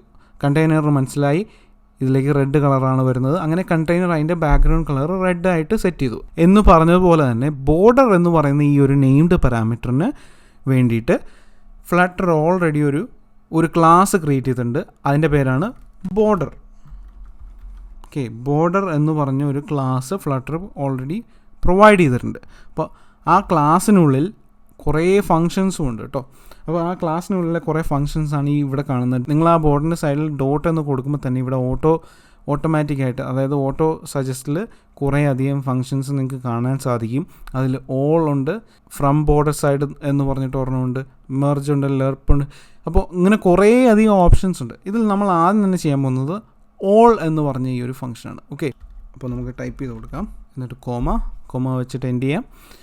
അപ്പോൾ ഇവിടെ എന്താ സംഭവിച്ചത്, നമ്മൾ കളറിൽ എന്താ ചെയ്തത്, കളർ എന്ന് പറഞ്ഞ നെയിംഡ് പാരാമീറ്ററിലേക്ക് colors.red എന്ന് പറഞ്ഞ് വിളിച്ചു. അതായത് കളേഴ്സ് എന്ന് പറയുന്ന ക്ലാസ്സിൻ്റെ റെഡ് എന്ന് പറയുന്ന വേരിയബിളിനെ നമ്മളവിടെ പാസ് ചെയ്തു. ഇവിടെ എന്താ ചെയ്തത്, ബോർഡർ എന്ന് പറയുന്ന നെയിംഡ് പാരാമീറ്ററിലേക്ക് ബോർഡർ എന്ന് പറയുന്ന ക്ലാസ്സിൻ്റെ ഓൾ എന്ന് പറയുന്ന ആ ഒരു ഫംഗ്ഷനെ നമ്മൾ പാസ് ചെയ്ത് കൊടുത്തു. ഓക്കെ, അപ്പോൾ ആ ഫംഗ്ഷൻ എന്തായിരിക്കും റിട്ടേൺ ചെയ്യുന്നത്, ഒരു ന്യൂ ബോർഡർ വാല്യൂവിനെ റിട്ടേൺ ചെയ്യുന്നുണ്ടാവും. ഓക്കെ, നിങ്ങൾ നേരത്തെ പഠിച്ച കൺസെപ്റ്റുകളുമായിട്ട് ഇതിനെ കണക്ട് ചെയ്ത് നോക്കുക. അതിനു വേണ്ടിയിട്ടാണ് ഞാൻ ഇത്ര എലോബറേറ്റ് ആയിട്ട് പറയുന്നത്. അടുത്തതായി നമ്മൾ പഠിച്ചു തുടങ്ങുന്ന വിഡ്ജറ്റുകളിലൊന്നും ഞാൻ ഇത്രയും ഡീറ്റെയിൽ ആയിട്ട് പോവില്ല. അപ്പോൾ നമുക്കിവിടെ ബോർഡർ എന്ന് പറയുന്ന ക്ലാസ്സിൻ്റെ ഓൾ എന്ന് പറയുന്ന ആ ഒരു ഫംഗ്ഷനെ നമ്മളിവിടെ ആക്സസ് ചെയ്തു. അതിനെ നമ്മൾ ബോർഡർ എന്ന് പറയുന്ന ബോക്സ് ഡെക്കറേഷൻ്റെ ഒരു നെയിംഡ് പാരാമീറ്ററിലേക്ക് പാസ് ചെയ്ത് കൊടുക്കുകയാണ്. ഓക്കെ, ഇനി അടുത്തതായിട്ട് ഓൾ എന്ന് പറയുന്ന ഈ ഒരു ഫംഗ്ഷൻ, ഓക്കെ, ഇതെവിടെയാണ് നമുക്കറിയില്ല. ബോർഡർ എന്ന് പറയുന്ന ക്ലാസ് ഫ്ലട്ടറിൻ്റെ ലൈബ്രറീസിൽ എവിടെയോ ഉണ്ട്, അതിനുള്ളിൽ ഓൾ എന്ന് പറയുന്ന ഈ ഫംഗ്ഷനും ഉണ്ട്. ഓക്കെ, ആ ഓൾ എന്ന് പറയുന്ന ഫംഗ്ഷന് കുറച്ച് പാരാമീറ്റേഴ്സിൻ്റെ ആവശ്യമുണ്ട്. കണ്ടില്ലേ, ഇങ്ങനെ അങ്ങ് പോവും. ഓക്കെ, അതായത് നമ്മൾ ഇത് തന്നെയാണ് ഇനി അങ്ങോട്ട് ചെയ്യാൻ പോകുന്നത്. ഒരു വിഡ്ജറ്റിനുള്ളിൽ വേറൊരു വിഡ്ജറ്റ് വരാം, ആ വിഡ്ജറ്റിന് ഒരു നെയിംഡ് പാരാമീറ്റർ ഉണ്ടാവും. ആ നെയിംഡ് പാരാമീറ്റർ വേറൊരു പ്രോപ്പർട്ടീനെ, അതായത് ഒരു ക്ലാസ്സിനെ ആയിരിക്കും സ്വീകരിക്കുന്നത്. ആ ക്ലാസ്സിന് വേറൊരു പ്രോപ്പർട്ടി ഉണ്ടാവാം, അല്ലെങ്കിൽ ഒരു വേരിയബിൾ ഉണ്ടാവാം, അല്ലെങ്കിൽ ഒരു ഫംഗ്ഷൻ ഉണ്ടാവാം. ആ ഫംഗ്ഷനകത്ത് ഇനിയും പാരാമീറ്റേഴ്സ് പാസ് ചെയ്യേണ്ടതായിട്ട് വരും. അപ്പോൾ നമ്മളുടെ ഡിസൈനനുസരിച്ച് ഇങ്ങനെ ഈ പ്രോഗ്രാം ഒരുപാട് കോംപ്ലിക്കേറ്റഡ് ആവും. പക്ഷേ നിങ്ങൾ ഇതിൻ്റെ അടിസ്ഥാനപരമായിട്ടുള്ള ഈ കൺസെപ്റ്റ് മനസ്സിലാക്കിയിരുന്നാൽ നിങ്ങൾക്ക് ഒരിക്കലും ഇത് കൺഫ്യൂഷൻ ഉണ്ടാക്കില്ല. ഓക്കെ, അപ്പോൾ ഇവിടെ ഓൾ എന്ന് പറയുന്ന ഫംഗ്ഷന് കുറച്ച് പാരാമീറ്റേഴ്സിൻ്റെ ആവശ്യമുണ്ട്. എന്താണെന്നുള്ളത് നമുക്കിങ്ങനെ ഹോവർ ചെയ്ത് നോക്കിയാൽ മനസ്സിലാകും. ഞാൻ പറഞ്ഞിട്ടില്ലേ, ഏതെങ്കിലും ഒരു ഫംഗ്ഷൻ്റെ പാരാമീറ്റേഴ്സ് എന്താണെന്ന് നിങ്ങൾക്ക് അറിയില്ല എങ്കിൽ, അല്ലെങ്കിൽ നിങ്ങൾക്ക് ഡൗട്ട് ഉണ്ടെങ്കിൽ ആ ഒരു ഫംഗ്ഷന് മുകളിൽ മൗസ് പോയിൻ്റർ കൊണ്ടുവന്ന് ചുമ്മാ വെച്ചാൽ മതി, ക്ലിക്ക് ചെയ്യരുത്, ചുമ്മാ വെച്ചാൽ മതി. അപ്പോൾ നമുക്കിവിടെ ഒരു പോപ്പപ്പ് കിട്ടും, അതിനകത്ത് പറഞ്ഞു തരും എന്തൊക്കെയാണ് അവിടുത്തെ നെയിംഡ് പാരാമീറ്റേഴ്സ് എന്നുള്ളത്. അപ്പോൾ ഇവിടെ നോക്കിക്കഴിഞ്ഞാൽ കേർലി ബ്രാക്കറ്റിനുള്ളിലുള്ളതാണ് നെയിംഡ് പാരാമീറ്റേഴ്സ് എന്ന് ഞാൻ ഓൾറെഡി പറഞ്ഞിട്ടുണ്ട്. ഇവിടെ എന്തൊക്കെയാണ് നമുക്ക് കൊടുക്കാൻ പറ്റുന്നത്, കളർ കൊടുക്കാം, വിഡ്ത്ത് കൊടുക്കാം, അതുപോലെ സ്റ്റൈൽ എന്ന് പറഞ്ഞൊരു നെയിംഡ് പാരാമീറ്ററും കൊടുക്കാം. അപ്പോൾ ആദ്യം തന്നെ നമുക്ക് കളർ എന്താണെന്ന് കൊടുക്കാം. അതിനുവേണ്ടി കളർ എന്ന് പറയുന്ന നെയിംഡ് പാരാമീറ്റർ, ഇനി എങ്ങനെയായിരുന്നു കളർ കൊടുക്കുന്നത്, കളേഴ്സ് എന്ന് പറയുന്ന ക്ലാസ് ആക്സസ് ചെയ്യുക. കണ്ടില്ലേ, വീണ്ടും ഒരു കാര്യം, കളേഴ്സ് എന്ന് പറയുന്ന ക്ലാസ് ആക്സസ് ചെയ്യുമ്പോൾ കളേഴ്സ് ഡോട്ട് എന്ന് പറഞ്ഞ് ടൈപ്പ് ചെയ്യുമ്പോൾ തന്നെ ഇവിടെ സജഷൻസ് വന്നു തുടങ്ങും. നിങ്ങൾക്കിവിടെ ഒരുപാട് കളേഴ്സ് കാണാൻ സാധിക്കുന്നുണ്ട്. ബ്ലാക്ക് 87, 54, ബ്ലൂ, ഗ്രേ, അങ്ങനെ കുറേ അധികം വ്യത്യസ്തമായ കളർ വേരിയബിൾസ് നിങ്ങൾക്ക് ഇവിടെ കാണാൻ സാധിക്കും. ഇതെല്ലാം കളേഴ്സ് എന്ന് പറയുന്ന ആ ഒരു ക്ലാസ്സിനുള്ളിൽ ക്രിയേറ്റ് ചെയ്യപ്പെട്ടിട്ടുള്ള വേരിയബിൾസാണ്. നിങ്ങൾക്ക് ഇത് ആവശ്യമുള്ള അനുസരിച്ച് ഉപയോഗിക്കാവുന്നതാണ്. ഇനി കുറച്ചുകൂടി അഡ്വാൻസ് ആയിട്ട് എങ്ങനെ ഒരു കളർ മിക്സൊക്കെ എങ്ങനെ ഉപയോഗിക്കണം എന്നുള്ളത് ഞാൻ പഠിപ്പിക്കാം. അത് നമുക്ക് സെപ്പറേറ്റ് ആയിട്ടൊരു വീഡിയോ ചെയ്യാം. ഇപ്പോൾ തൽക്കാലം ബേസിക് ആയിട്ടുള്ള കളർ യൂസേജ് നമുക്ക് നോക്കാം. നിങ്ങൾക്കിപ്പം ഞാൻ ഉപയോഗിക്കുന്നത് കളർ തന്നെയല്ല, നിങ്ങൾക്ക് ഇതിൽ ഏത് കളറാണെന്ന് വെച്ചാൽ നിങ്ങൾക്ക് ഇഷ്ടമുള്ള പോലെ യൂസ് ചെയ്യാം. ഞാനിപ്പോൾ ഇവിടെ ഇതിൽ നിന്നും ഗ്രീൻ സെലക്ട് ചെയ്യണം, കോമ വെച്ചിട്ട് എൻഡ് ചെയ്യാം. എപ്പോഴും നമ്മൾ ഫ്ലട്ടറിനുള്ളിൽ വിഡ്ജറ്റിനുള്ളിൽ നെയിംഡ് പാരാമീറ്റർ പാസ് ചെയ്യുമ്പോൾ കോമ വെച്ച് എൻഡ് ചെയ്യാനൊക്കെ ശ്രദ്ധിക്കുക. കാരണം ഞാൻ പറഞ്ഞു, Ctrl+Shift+P കൊടുത്ത് ഫോർമാറ്റ് ഡോക്യുമെൻറ്റ് കൊടുക്കുമ്പോൾ നമുക്ക് ആ കോഡിനെ വളരെ മനോഹരമായിട്ട് അതിനെ സ്ട്രക്ചർ ചെയ്ത് തരും. അതെപ്പോഴും എന്താ പറയുക, ഒരു കോഡിനെ നീറ്റ് ആൻഡ് ക്ലീൻ ആയിട്ട് സൂക്ഷിക്കേണ്ടത് അത്യാവശ്യമാണ്. അപ്പോൾ അതൊരു ഹാബിറ്റ് ആക്കി എടുക്കുക. ഓക്കെ, നമ്മളിവിടെ ബോർഡറിന് ഗ്രീൻ കളർ കൊടുത്തു. ഇനി അത് സേവ് ചെയ്യാം. ഞാനിത് സേവ് ചെയ്തപ്പോൾ നിങ്ങൾ കണ്ടു കാണും, ഒരു അടിയിലായിട്ടൊരു എന്താ പറയുക, ഒരു ചെറിയൊരു പോപ്പപ്പ് കാണിച്ചതല്ലേ. അതായത് ഞാൻ ഓൾറെഡി പറഞ്ഞു, നമ്മുടെ കോഡ് സേവ് ചെയ്യുമ്പോൾ ഹോട്ട് റീലോഡ് സംഭവിക്കുന്നുള്ളത് ഞാൻ പറഞ്ഞു അല്ലേ. നമ്മൾ ഓരോ തവണയും നമ്മുടെ കോഡ് സേവ് ചെയ്യുമ്പോൾ ഫ്ലട്ടർ ആ എമുലേറ്ററിനുള്ളിൽ ആ ഒരു ആപ്പിനെ ഒന്നുകൂടി റീബിൽഡ് ചെയ്യും. ഓക്കെ, ഇനി ഇൻ കേസ് അങ്ങനെ ചെയ്തില്ലെങ്കിൽ നമുക്കിവിടെ ഈ ഒരു ബട്ടൺ പ്രസ് ചെയ്ത് ഹോട്ട് റീലോഡ് ചെയ്യാം. ഞാൻ പറഞ്ഞു, സ്റ്റൈൽ അപ്ഡേറ്റുകളൊക്കെയാണ് നമ്മൾ ചെയ്യുന്നതെങ്കിൽ ഈ ഒരു ഹോട്ട് റീലോഡിലൂടെ നമുക്ക് ആ ഒരു ചേഞ്ച് അപ്പോൾ തന്നെ കാണാൻ സാധിക്കും. ഇനി കുറച്ച് ഫങ്ഷണാലിറ്റിയിലുള്ള ചേഞ്ച് ആണെങ്കിൽ നമുക്ക് ആ ഹോട്ട് റീലോഡിൽ അത് കാണാൻ സാധിക്കില്ല. കാരണം ആ ആപ്പിനെ മൊത്തത്തിൽ തന്നെ റീബിൽഡ് ചെയ്യാതെ ഫങ്ഷണാലിറ്റി അപ്ഡേറ്റ്സ് കാണാൻ സാധിക്കില്ല ചില കേസിൽ. അപ്പോൾ അങ്ങനെ വരുമ്പോൾ നമ്മൾ ചെയ്യുന്നതാണ് ഹോട്ട് റീസ്റ്റാർട്ട്. ഓക്കെ, നമ്മളിപ്പോൾ തൽക്കാലം ബിഗിനർ ട്യൂട്ടോറിയൽസിൽ നമ്മൾ സ്റ്റൈൽ ചേഞ്ചുകളാണ് വരുത്താൻ പഠിക്കുന്നത്. അതുകൊണ്ട് ഹോട്ട് റീലോഡ് മതി. ഇപ്പോൾ ഞാൻ ഒന്നുകൂടി സേവ് ചെയ്ത് കാണിക്കാം. Ctrl+S കൊടുത്തു കഴിഞ്ഞാൽ ഈ കോഡ് സേവ് ആകും. അങ്ങനെ സേവ് ചെയ്യുമ്പോൾ ഇതുണ്ടല്ലേ, താഴെ ഇവിടെ ഒരു ചെറിയൊരു പോപ്പപ്പ് ഉണ്ട്. അത് സംഭവിച്ചത് എന്താണെന്ന് വെച്ചാൽ ആ കോഡ് സേവ് ചെയ്യുന്നതിനോടൊപ്പം തന്നെ ആ ഒരു അപ്ഡേറ്റ് നമ്മൾ എന്ത് മാറ്റമാണ് വരുത്തിയത് ആ മാറ്റം അവിടെ ആ എമുലേറ്ററിൽ ആപ്പിൽ അപ്പോൾ തന്നെ ബിൽഡായി. നമുക്കത് ഒന്ന് നോക്കാം എന്താണ് അവിടെ ഔട്ട്പുട്ട് എന്നുള്ളത്. നമുക്കിപ്പോൾ ഇവിടെ ഒരു എററാണ് കിട്ടിയത്. കാരണം എന്താണെന്ന് വെച്ച് കഴിഞ്ഞാൽ ഇപ്പോൾ നമ്മൾ കണ്ടെയ്നറാണ് ഇവിടെ പഠിച്ചുകൊണ്ടിരിക്കുന്നത് അല്ലേ. കണ്ടെയ്നറിനകത്ത് നമ്മൾ കളർ സെറ്റ് ചെയ്ത് എങ്ങനെയാണ്, കണ്ടെയ്നറിനുള്ളിൽ നെയിംഡ് പാരാമീറ്ററായിട്ട് കളർ എന്ന് പറയുന്ന നെയിംഡ് പാരാമീറ്ററിലേക്ക് നമ്മൾ colors.red പാസ് ചെയ്തു അല്ലേ. പക്ഷേ കണ്ടെയ്നറിനൊരു പ്രത്യേകതയുണ്ട്. കണ്ടെയ്നറിന് 2 തരത്തിൽ കളറിനെ, ബാക്ക്ഗ്രൗണ്ട് കളറിനെ സെറ്റ് ചെയ്യാം. ഓക്കെ, ഒന്ന് കണ്ടെയ്നറിനുള്ളിലെ നെയിംഡ് പാരാമീറ്ററായ കളർ യൂസ് ചെയ്യാം, അല്ലെങ്കിൽ ബോക്സ് ഡെക്കറേഷനുള്ളിൽ. ഈ ബോക്സ് ഡെക്കറേഷൻ നമ്മൾ കണ്ടു അല്ലേ. ബോക്സ് ഡെക്കറേഷൻ എന്ന് പറയുന്ന ആ ഒരു ക്ലാസ്സിൻ്റെ ഏത് നെയിംഡ് പാരാമീറ്ററാണ് നമ്മൾ ഉപയോഗിച്ചത്, ബോർഡർ എന്ന് പറയുന്ന നെയിംഡ് പാരാമീറ്ററാണ് നമ്മൾ ഉപയോഗിച്ചത്. പക്ഷേ ഈ ബോക്സ് ഡെക്കറേഷൻ ഉപയോഗിച്ച് നമുക്ക് കളറും ചേഞ്ച് ചെയ്യാം. അതായത് ഈ കണ്ടെയ്നറിൻ്റെ ബാക്ക്ഗ്രൗണ്ട് കളറും ചേഞ്ച് ചെയ്യാം. ഓക്കെ, അത് കണ്ടെയ്നറിൻ്റെ ഒരു ഫീച്ചറാണ്. കണ്ടെയ്നർ എന്ന് പറയുന്ന ക്ലാസ്സിലൂടെ നേരിട്ടും അതല്ല എങ്കിൽ ബോക്സ് ഡെക്കറേഷൻ എന്ന് പറയുന്ന ക്ലാസ്സിലൂടെയും നമുക്ക് കളർ ചേഞ്ച് ചെയ്യാം. അപ്പോൾ ഇതിലേതെങ്കിലും ഒരു മെത്തേഡേ സാധിക്കുള്ളൂ. ഈ ഡെക്കറേഷൻ എന്ന് പറയുന്ന ഈ ഒരു നെയിംഡ് പാരാമീറ്റർ നമ്മൾ കണ്ടെയ്നറിലേക്ക് പാസ് ചെയ്ത് കൊടുക്കുന്നുണ്ടെങ്കിൽ ഉറപ്പായിട്ടും ഡെക്കറേഷനുള്ളിൽ തന്നെ ആയിരിക്കണം കളറിനെയും നമ്മൾ പാസ് ചെയ്യുന്നത്.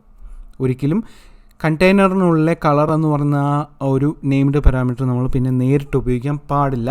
നമുക്കിങ്ങനെ എറർ കിട്ടും. ഓക്കെ, അപ്പോൾ നമ്മളിവിടെ എന്ത് ചെയ്യണമെന്ന് വെച്ച് കഴിഞ്ഞാൽ ഈ കളർ, അതായത് ഈ തുടക്കത്തിലെ കൊടുത്ത കണ്ടെയ്നറിൻ്റെ കളർ എന്ന് പറയുന്ന നെയിംഡ് പാരാമീറ്ററിന് നമ്മൾ റിമൂവ് ചെയ്യണം. എന്നിട്ട് എന്ത് ചെയ്യണം, ബോക്സ് ഡെക്കറേഷനുള്ളിലുള്ള നെയിംഡ് പാരാമീറ്ററായ കളറിലേക്ക് നമ്മൾ കളറിനെ പാസ് ചെയ്യണം. ഓക്കെ, ചെറിയൊരു മാറ്റമാണ് നമ്മൾ വരുത്തിയത്. കണ്ടെയ്നറിലേക്ക് കളറിനെ നേരിട്ട് പാസ് ചെയ്യാതെ കണ്ടെയ്നറിൻ്റെ ഡെക്കറേഷൻ എന്ന് പറയുന്ന നെയിംഡ് പാരാമീറ്ററിലേക്ക് ബോക്സ് ഡെക്കറേഷൻ എന്ന് പറയുന്ന ക്ലാസിൻ്റെ കളർ എന്ന് പറയുന്ന പാരാമീറ്ററായിട്ട് നമ്മൾ പാസ് ചെയ്തു. അതങ്ങനെ യൂസ് ചെയ്യാൻ സാധിക്കുകയുള്ളൂ. അതായത് ഡെക്കറേഷൻ്റെ വാല്യൂ എപ്പോഴെങ്കിലും നമ്മൾ കൊടുക്കുന്നുണ്ടെങ്കിൽ അതിൽ തന്നെ കളറിനെയും സെറ്റ് ചെയ്യേണ്ടതാണ്. ഈ ഒരു പ്രോഗ്രാം ഒന്ന് സേവ് ചെയ്യാം, എന്നിട്ടൊന്ന് റൺ ചെയ്ത് നോക്കാം. ഇതാണ് നമുക്ക് കിട്ടിയ ഔട്ട്പുട്ട്. ഇവിടെ ബോർഡർ നമുക്ക് കാണുന്നുണ്ട്. ബോർഡർ എന്താണെന്ന് അറിയാമല്ലോ എല്ലാവർക്കും. നമ്മൾ കണ്ടെയ്നറിൻ്റെ ഔട്ട്സൈഡായിട്ട് ഒരു ലൈൻ ഉണ്ടാവണം. ആ ലൈനിനൊരു കളർ, എന്താ പറയുക, ഗ്രീൻ കളറും ഉണ്ടാവണം. ഇപ്പോൾ ഇവിടെ നമുക്കിത് കാണാൻ സാധിക്കുന്നില്ല, കാരണം ആ ബോർഡർ വളരെ ചെറുതാണ്. അതുകൊണ്ട് നമുക്ക് കാണാൻ സാധിക്കാത്തത്. അപ്പോൾ നമുക്ക് ആ ബോർഡറിൻ്റെ വിഡ്ത്ത് ഒന്ന് കൂട്ടി കൊടുക്കാം. ഓക്കെ, അപ്പോൾ അതെങ്ങനെയാണ്, ആ ഓൾ എന്ന് പറയുന്ന ഫംഗ്ഷനുള്ളിൽ വിഡ്ത്ത് എന്ന് പറഞ്ഞിട്ടൊരു നെയിംഡ് പാരാമീറ്റർ ഉണ്ട്. അത് കണ്ടെയ്നറിൻ്റെ വിഡ്ത്ത് എങ്ങനെയാണോ നമ്മൾ പാസ് ചെയ്തത് അതുപോലെ തന്നെയാണ് ഒരു ഡബിൾ വാല്യൂ ആണ് അവിടെ എക്സ്പെക്റ്റ് ചെയ്യുന്നത്. അപ്പോൾ അതിനെന്ത് ചെയ്യണം, നമുക്ക് ഒരു 10 പാസ് ചെയ്യാം. എനിക്കറിയില്ല 10 ഒരുപാടാണോ, നമുക്ക് നോക്കാം. സേവ് ചെയ്യാം. കണ്ടില്ലേ, നമുക്ക് അങ്ങനെ ബോർഡർ സെറ്റ് ചെയ്ത് കിട്ടി. ആ ബോർഡറിൻ്റെ വിഡ്ത്ത് എത്രയാണ്, 10 പിക്സൽസ് ആണ്. ഓക്കെ, അപ്പോൾ നമ്മൾ എങ്ങനെ ഒരു കണ്ടെയ്നറിന് ബോർഡർ സെറ്റ് ചെയ്യാമെന്നുള്ളത് പഠിച്ചു. നമുക്കതിന് 10 വേണ്ട, നമുക്ക് കുറച്ച് ചെറിയ വാല്യൂ കൊടുക്കാം, ഒരു 2 കൊടുക്കാം. ഓക്കെ, കുറച്ചുകൂടി ക്ലീൻ ആയിട്ടുള്ള ഒരു ബോർഡർ കൊടുക്കാം. ഇനി ഞാൻ പറഞ്ഞു കളേഴ്സ് ഇങ്ങനെ നമുക്കിവിടെ മാറ്റി കൊടുക്കാവുന്നതാണ്. നമുക്ക് ഇഷ്ടമുള്ള കളർ കൊടുക്കാം. ഞാനിവിടെ ബ്ലാക്ക് കൊടുത്ത് നോക്കിയാണ്.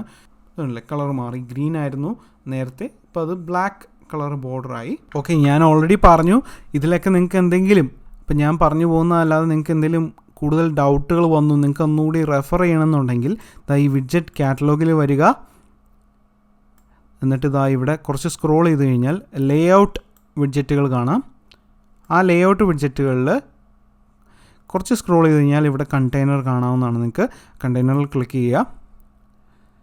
ഇതുണ്ടല്ലേ, ഇവിടെ ചെന്ന് കഴിഞ്ഞാൽ ഫ്ലട്ടറിൻ്റെ തന്നെ ഒഫീഷ്യലായിട്ടുള്ളൊരു വീഡിയോ ഉണ്ട്. അതുപോലെ വീണ്ടും സ്ക്രോൾ ചെയ്ത് കഴിഞ്ഞാൽ ഇവിടെ ഒരുപാട് ഇൻഫർമേഷൻ, എങ്ങനെയാണ് കണ്ടെയ്നറിൻ്റെ കൺസ്ട്രക്ടർ ക്രിയേറ്റ് ചെയ്യേണ്ടത്, അതുപോലെ ഏതൊക്കെ പ്രോപ്പർട്ടീസാണ് നമുക്ക് അവൈലബിൾ ആയിട്ടുള്ളത്, ഏതൊക്കെ നെയിംഡ് പാരാമീറ്റേഴ്സാണ് നമുക്ക് പാസ് ചെയ്യാൻ പറ്റുന്നത്.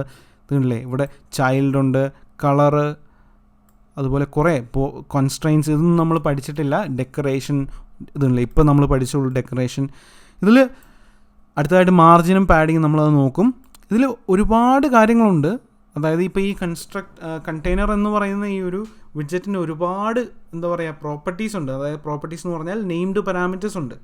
പക്ഷേ എല്ലാം ഒന്നും നമ്മൾ അറിഞ്ഞിരിക്കേണ്ട ആവശ്യമില്ല. ഞാൻ പറഞ്ഞില്ലേ, നമ്മളുടെ ഇവിടുത്തെ ഒരു രീതി എന്താണ്, നമ്മളെല്ലാം പഠിച്ചിട്ട് ഒരു ആപ്പ് ക്രിയേറ്റ് ചെയ്യാനല്ല ശ്രമിക്കുന്നത്. നമുക്ക് ആവശ്യമുള്ള കാര്യങ്ങൾ മാത്രം പഠിച്ചിട്ട് നമുക്ക് അത് വെച്ച് ഒരു ആപ്പ് ബിൽഡ് ചെയ്യാനാണ് നമ്മൾ ശ്രമിക്കുന്നത്, അല്ലേ? എപ്പോഴും അങ്ങനെയാണ് നമ്മൾ ചെയ്യേണ്ടത്. കാരണം എല്ലാം പഠിച്ചു തീർത്തിട്ട് നമുക്കൊരു കാര്യം ചെയ്യാൻ പറ്റില്ല. പക്ഷേ കൂടുതൽ ആവശ്യങ്ങൾ നമുക്കൊരു ആവശ്യം വന്നാൽ നമ്മളത് അന്വേഷിച്ച് കണ്ടുപിടിക്കാവുന്ന രീതിയിൽ നമ്മൾ അതിന് കേപ്പബിൾ ആവും, ഇങ്ങനെ ഈ ഒരു രീതി ചെയ്തു കഴിഞ്ഞാൽ. ഓക്കെ, അപ്പോൾ ഞാൻ പറഞ്ഞു വന്ന ഇത്രയാണ്. നിങ്ങൾക്ക് ഞാൻ പറയുന്നതിൽ എന്തെങ്കിലും കണ്ടെയ്നറിനെ കുറിച്ച് ഡൗട്ടുകൾ ഉണ്ടെങ്കിൽ ഈ ഒരു പേജിൽ എത്തിക്കഴിഞ്ഞാൽ ഈ ഒരു സെക്ഷനിൽ വന്ന് നോക്കിയാൽ മതി. നിങ്ങൾക്ക് കൂടുതൽ ഇൻഫർമേഷൻസ് ഇവിടെ അവൈലബിൾ ആണ്. അടുത്തായിട്ട് നമുക്ക് ഈ കണ്ടെയ്നറിന് എങ്ങനെ ഒരു ബോർഡർ റേഡിയസ് കൊടുക്കുക എന്നുള്ളത് നോക്കാം. അതായത് ഈ കണ്ടെയ്നർ എടുത്ത് നോക്കിക്കഴിഞ്ഞാൽ ഈ ഒരു കോർണർ സൈഡിൽ എങ്ങനെ ഒരു എന്താ പറയുക ഒരു സർക്കുലർ ഷേപ്പ് കൊടുക്കുക എന്നുള്ളത് നോക്കാം. അതിനെ നമ്മൾ ബോർഡർ റേഡിയസ് എന്നാണ് പറയുന്നത്. അതിനായിട്ട് നമ്മൾ ഈ ബോർഡർ പോലെ തന്നെ പാസ് ചെയ്യേണ്ട വേറൊരു നെയിംഡ് പാരാമീറ്ററാണ് ബോർഡർ റേഡിയസ് എന്നുള്ളത്.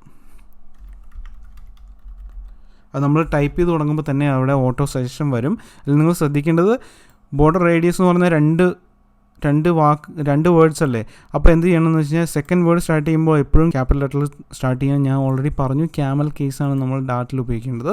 അപ്പോൾ ബോർഡർ റേഡിയസ് എന്ന് പറയുന്ന ഈ ഒരു നെയിംഡ് പാരാമീറ്ററിലേക്ക് നമ്മൾ പാസ് ചെയ്ത് കൊടുക്കേണ്ട വാല്യൂ എന്ന് പറഞ്ഞു കഴിഞ്ഞാൽ ഈ പറഞ്ഞ ബോർഡർ എങ്ങനെയാണ് പാസ് ചെയ്താൽ അതേ സിമിലർ ആയിട്ടുള്ള രീതിയിൽ തന്നെയാണ് ഇവിടെയും റേഡിയസ് നമ്മൾ പാസ് ചെയ്യുന്നത്. അതിനായിട്ട് ഉപയോഗിക്കുന്ന ക്ലാസ് എന്ന് പറയുന്നത് border radius dot border pass ചെയ്ത സമയത്ത് നമ്മൾ കണ്ടു ഓട്ടോ സജഷൻ വന്നത്. അവിടെ എന്തായിരുന്നു, ഓൾ എന്ന് പറയുന്ന ആ ഒരു ഫംഗ്ഷനാണ് നമ്മൾ യൂസ് ചെയ്തത്, അല്ലേ? ഇവിടെ അങ്ങനെ തന്നെ ഒരുപാട് ഫങ്ഷൻസ് ഉണ്ട്.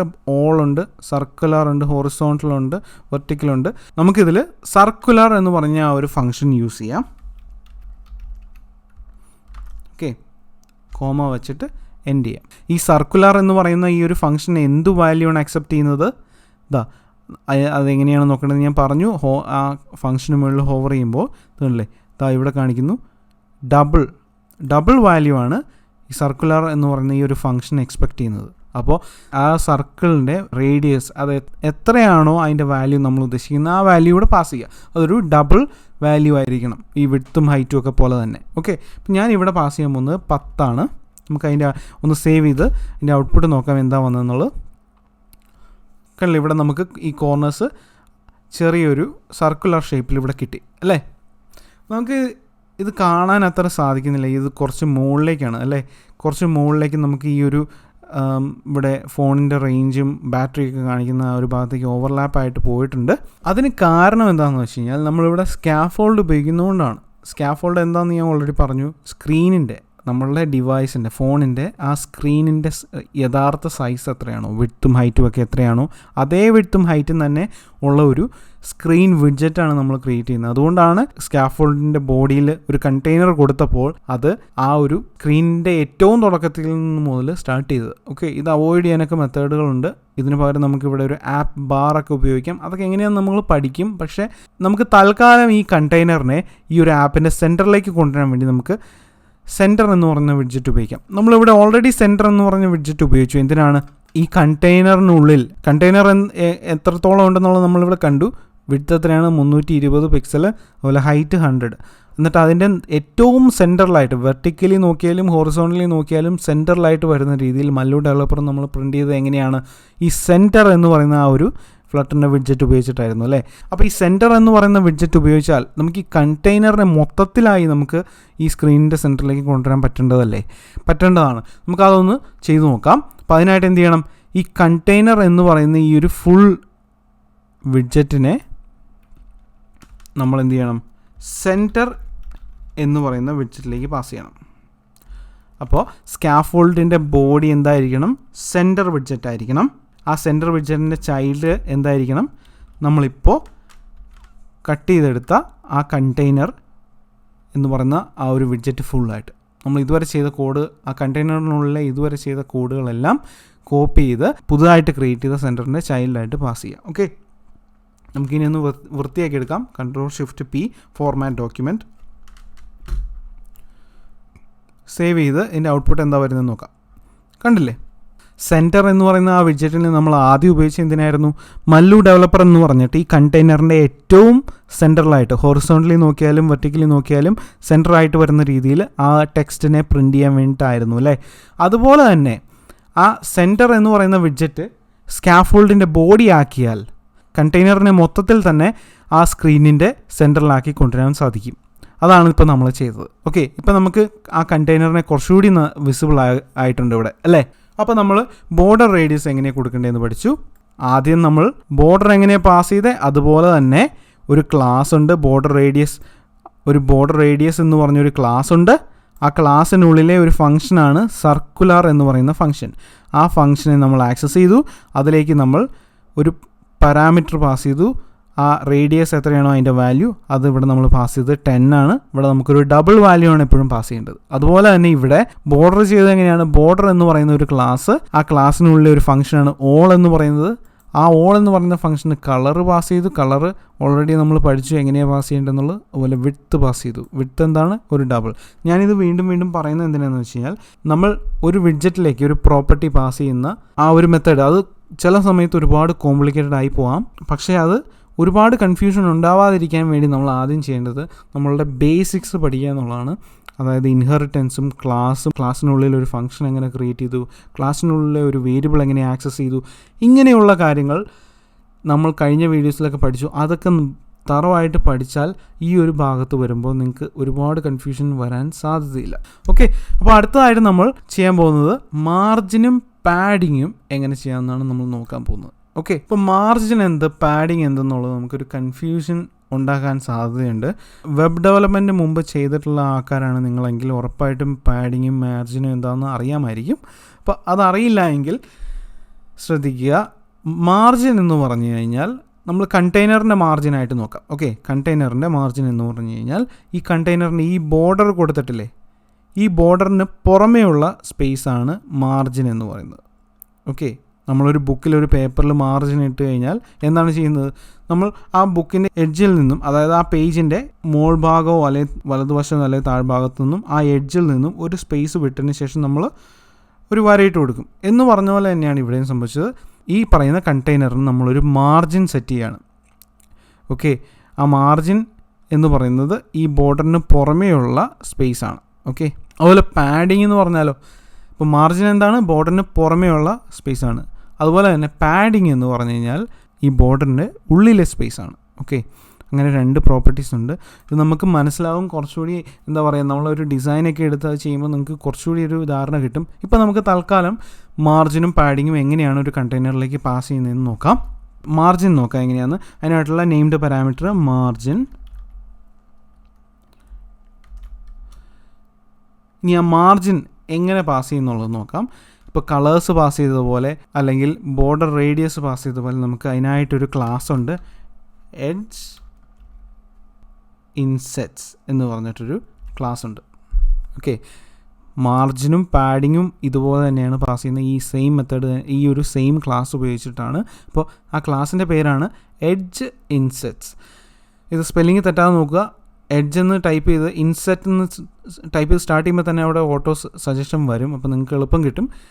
ഇനി ബോർഡർ പാസ് ചെയ്തതുപോലെ തന്നെ ഇതിനകത്ത് അല്ലെങ്കിൽ ബോർഡർ റേഡിയസ് പാസ് ചെയ്തതുപോലെ തന്നെ ഇതിനകത്ത് കുറേ ഫങ്ഷൻസ് നമുക്ക് അവൈലബിൾ ആണ്. ഓക്കെ, ഓൾ എന്ന് പറയുന്ന ഫങ്ഷൻ എന്ന് പറഞ്ഞാൽ എന്തായിരിക്കും? ഇപ്പോൾ മാർജിൻ എന്ന് പറയുന്നത് ഒരു കാര്യം കൂടെ പറഞ്ഞോട്ടെ. ഇപ്പോൾ കണ്ടെയ്നറിൻ്റെ മാർജിൻ സെറ്റ് ചെയ്യുമ്പോൾ കണ്ടെയ്നറിൻ്റെ മാർജിൻ എവിടെയൊക്കെ സെറ്റ് ചെയ്യാം? ഈ മോൾ ഭാഗത്ത് സെറ്റ് ചെയ്യാം, വലതുവശത്ത് സെറ്റ് ചെയ്യാം, താഴ്ഭാഗത്ത് സെറ്റ് ചെയ്യാം, ഇടതുവശത്ത് സെറ്റ് ചെയ്യാം അല്ലേ? എന്ന് പറഞ്ഞാൽ കണ്ടെയ്നറിന് മാർജിൻ 4 സൈഡിൽ സെറ്റ് ചെയ്യാൻ പറ്റും. ഇപ്പോൾ നമ്മളിവിടെ ഓൾ എന്ന് പറയുന്ന ഫങ്ഷൻ ആ പേരിൽ തന്നെയുണ്ട്, എല്ലാ സൈഡിലും ഉള്ള മാർജിനാണ് നമ്മളിവിടെ പാസ് ചെയ്യുന്നത്. അപ്പോൾ ഒറ്റ വാല്യൂ മാത്രം പാസ് ചെയ്താൽ മതി. ആ വാല്യൂ തന്നെയായിരിക്കും എല്ലാ സൈഡിലുള്ള മാർജിനും അപ്ലൈ ചെയ്യുന്നത്.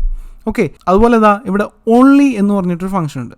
ഇവിടെ എന്താണ്? നമുക്ക് സ്പെസിഫൈ ചെയ്ത് കൊടുക്കാം. ലെഫ്റ്റ് സൈഡിൽ ഇത്ര മാർജിൻ, റൈറ്റ് സൈഡിൽ ഇത്ര മാർജിൻ, ടോപ്പിൽ ഇത്ര മാർജിൻ, ബോട്ടം സൈഡിൽ ഇത്ര മാർജിൻ എന്ന് നമുക്ക് സ്പെസിഫിക് ആയിട്ട് പറഞ്ഞു കൊടുക്കാൻ സാധിക്കും. അപ്പോൾ ഈ ഓൺലി എന്ന് പറയുന്ന ഫംഗ്ഷന് ഒന്നിൽ കൂടുതൽ നെയിംഡ് പാരാമീറ്റേഴ്സ് ഉണ്ടാവും. ഓക്കെ, പക്ഷേ ഓൾ എന്ന് പറയുന്ന ഈ ഒരു ഫംഗ്ഷന് നെയിംഡ് പാരാമീറ്റേഴ്സ് ഇല്ല, ഒരൊറ്റ പാരാമീറ്റർ മാത്രമേ ഉള്ളൂ, നെയിംഡ് പാരാമീറ്റർ അല്ല, നോർമൽ പാരാമീറ്റർ. അതിൽ ഒരു വാല്യൂ, ഒരു ഡബിൾ വാല്യൂ നമുക്ക് പാസ് ചെയ്ത് കൊടുക്കാം. അത് കണ്ടെയ്നറിൻ്റെ എല്ലാ ഭാഗത്തും ആ വാല്യൂ ഉപയോഗിച്ചുള്ള മാർജിൻ കണ്ടെയ്നർ സെറ്റ് ചെയ്യും. ഓക്കെ, അപ്പം നിങ്ങൾക്കൊരു ഡൗട്ട് വന്ന് കാണാം, നമ്മൾ ബോർഡർ ക്രിയേറ്റ് ചെയ്തപ്പോഴും മാർജിൻ ക്രിയേറ്റ് ചെയ്യുമ്പോഴും എല്ലാം ഓളിനെ കുറിച്ച് പറഞ്ഞു, അതുപോലെ ഓൺലി എന്ന് പറഞ്ഞ ഒരു ഫംഗ്ഷനെ കുറിച്ചും പറഞ്ഞു. പക്ഷേ ഇവിടെ ഒരുപാട് ഫംഗ്ഷൻസ് വേറെയും ഉണ്ട് അല്ലേ. ഞാൻ അതിനെക്കുറിച്ചൊന്നും പറഞ്ഞില്ല, കാരണം നമ്മൾ കോമൺ ആയിട്ട് ഉപയോഗിക്കുന്ന കുറച്ച് ഫംഗ്ഷൻസ് ആണ് ഞാൻ പറഞ്ഞു പോകുന്നത്. എല്ലാം നമ്മൾ പഠിച്ചിട്ടല്ല ചെയ്യുന്നതെന്ന് ഞാൻ ഓൾറെഡി പറഞ്ഞു. അപ്പം നിങ്ങൾക്ക് ഇതിൻ്റെ ബേസിക് കൺസെപ്റ്റ് ഓൾറെഡി മനസ്സിലായി, ഇങ്ങനത്തെ ഫംഗ്ഷൻസ് ഉണ്ടെന്നും മനസ്സിലായി. ഇനി ഏതെങ്കിലും ഒരു കേസിൽ നമ്മൾ ഫ്യൂച്ചറിൽ ഒരു എക്സ്പെരിമെൻ്റ് അല്ലെങ്കിൽ ഒരു എക്സസൈസ് ചെയ്യുന്ന സമയത്ത് നമുക്കിത് ആവശ്യമായി വന്നാൽ ആ ഒരു സമയത്ത് ഞാൻ അതിനെ ഈ ഒരു ഈ കാണുന്ന ഫംഗ്ഷൻസിൽ ഏതെങ്കിലും നമുക്ക് ഉപയോഗിക്കേണ്ടി വന്നാൽ അതിനെക്കുറിച്ച് വ്യക്തമായി പറഞ്ഞുതരാം. ഓക്കെ, ഇപ്പോൾ നമ്മൾ അതിനെക്കുറിച്ച് ഒരുപാട് സമയം വേസ്റ്റ് ചെയ്യേണ്ട. അപ്പോൾ ഇവിടെ നമ്മൾ പാസ് ചെയ്യുന്ന മാർജിൻ എന്ന് പറയുന്നത് കണ്ടെയ്നറിൻ്റെ എല്ലാ സൈഡിലേക്കുമാണ്. അപ്പോൾ നമുക്കിവിടെ ഓൾ എന്ന് പറയുന്ന ഫംഗ്ഷൻ ഉപയോഗിക്കാം.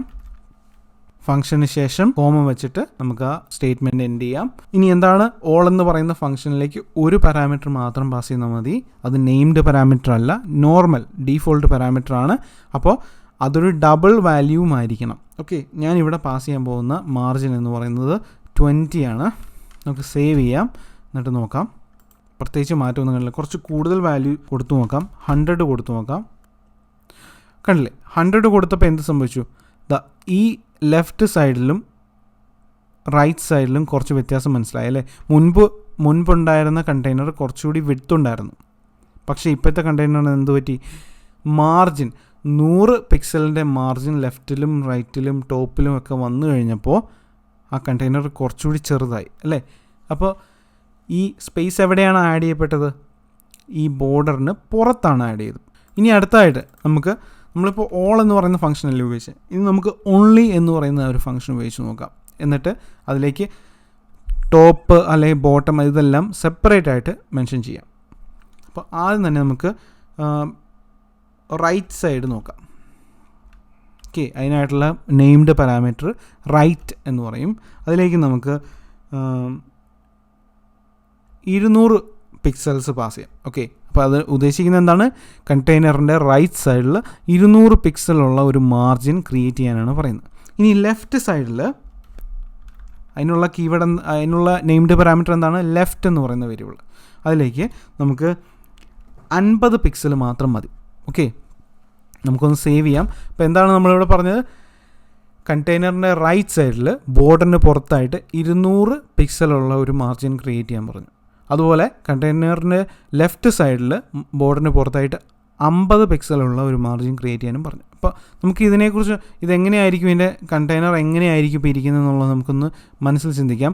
റൈറ്റ് സൈഡിൽ കുറേ സ്പേസ് ഉണ്ടാവും, ലെഫ്റ്റ് സൈഡിൽ കുറച്ച് സ്പേസ് ഉണ്ടാവും. അതായത് കണ്ടെയ്നർ എന്ന് പറയുന്നത് സ്ക്രീനിൽ ലെഫ്റ്റ് സൈഡിലേക്ക് കുറച്ച് ചേർന്നിരിക്കുന്ന രീതിയിലായിരിക്കണം. നമുക്കൊന്ന് സേവ് ചെയ്ത് റൺ ചെയ്ത് നോക്കാം. കണ്ടില്ലേ, നമ്മൾ ഉദ്ദേശിച്ച ഔട്ട്പുട്ട് തന്നെ കിട്ടി.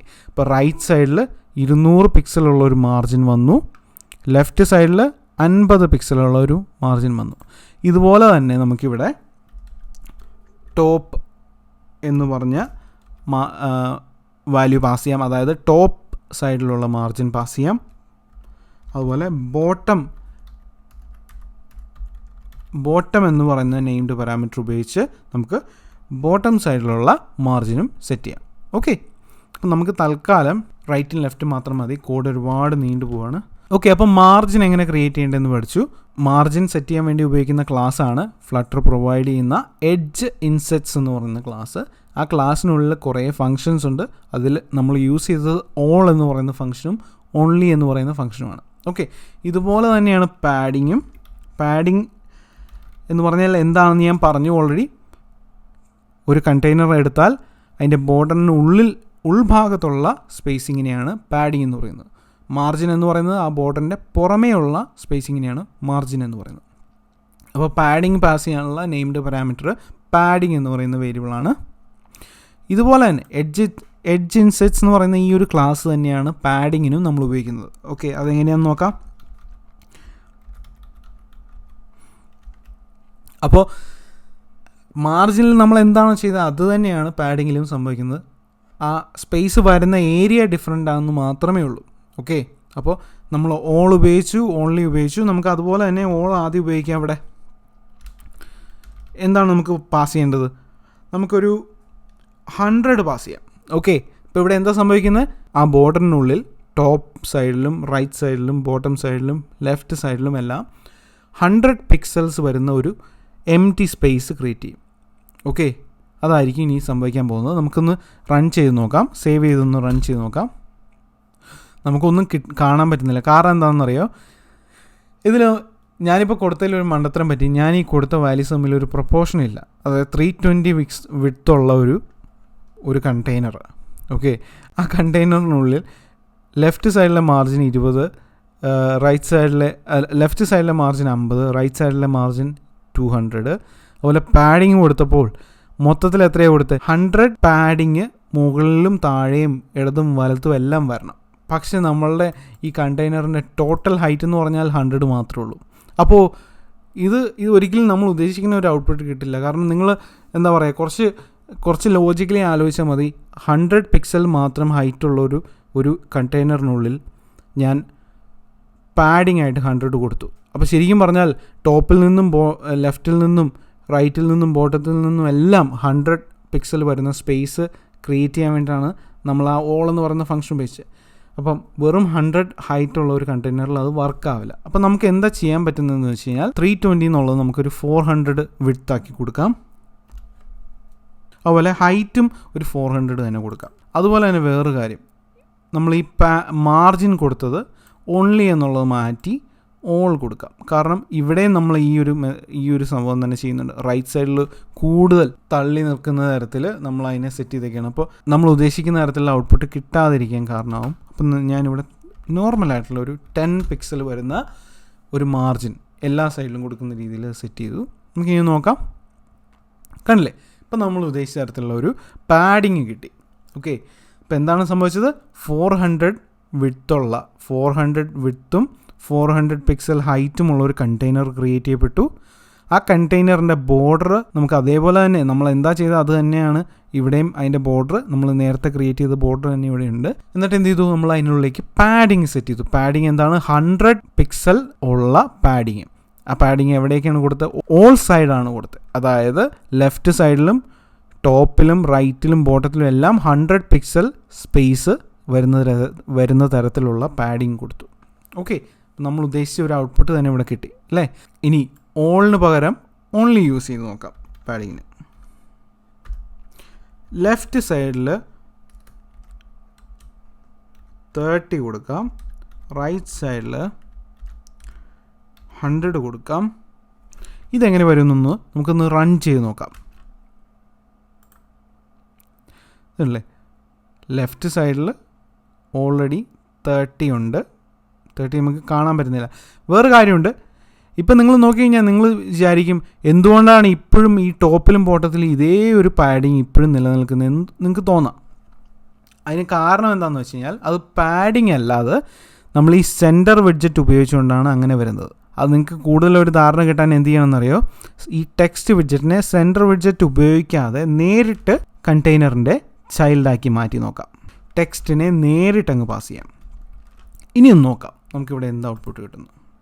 കണ്ടില്ലേ, ഇപ്പോൾ നമുക്ക് കുറച്ചുകൂടി ഒരു ധാരണ കിട്ടുന്നുണ്ടല്ലേ. നമ്മൾ ടോപ്പിലും ബോട്ടത്തിലും പാഡിങ് ഒന്നും തന്നെ കൊടുത്തില്ല.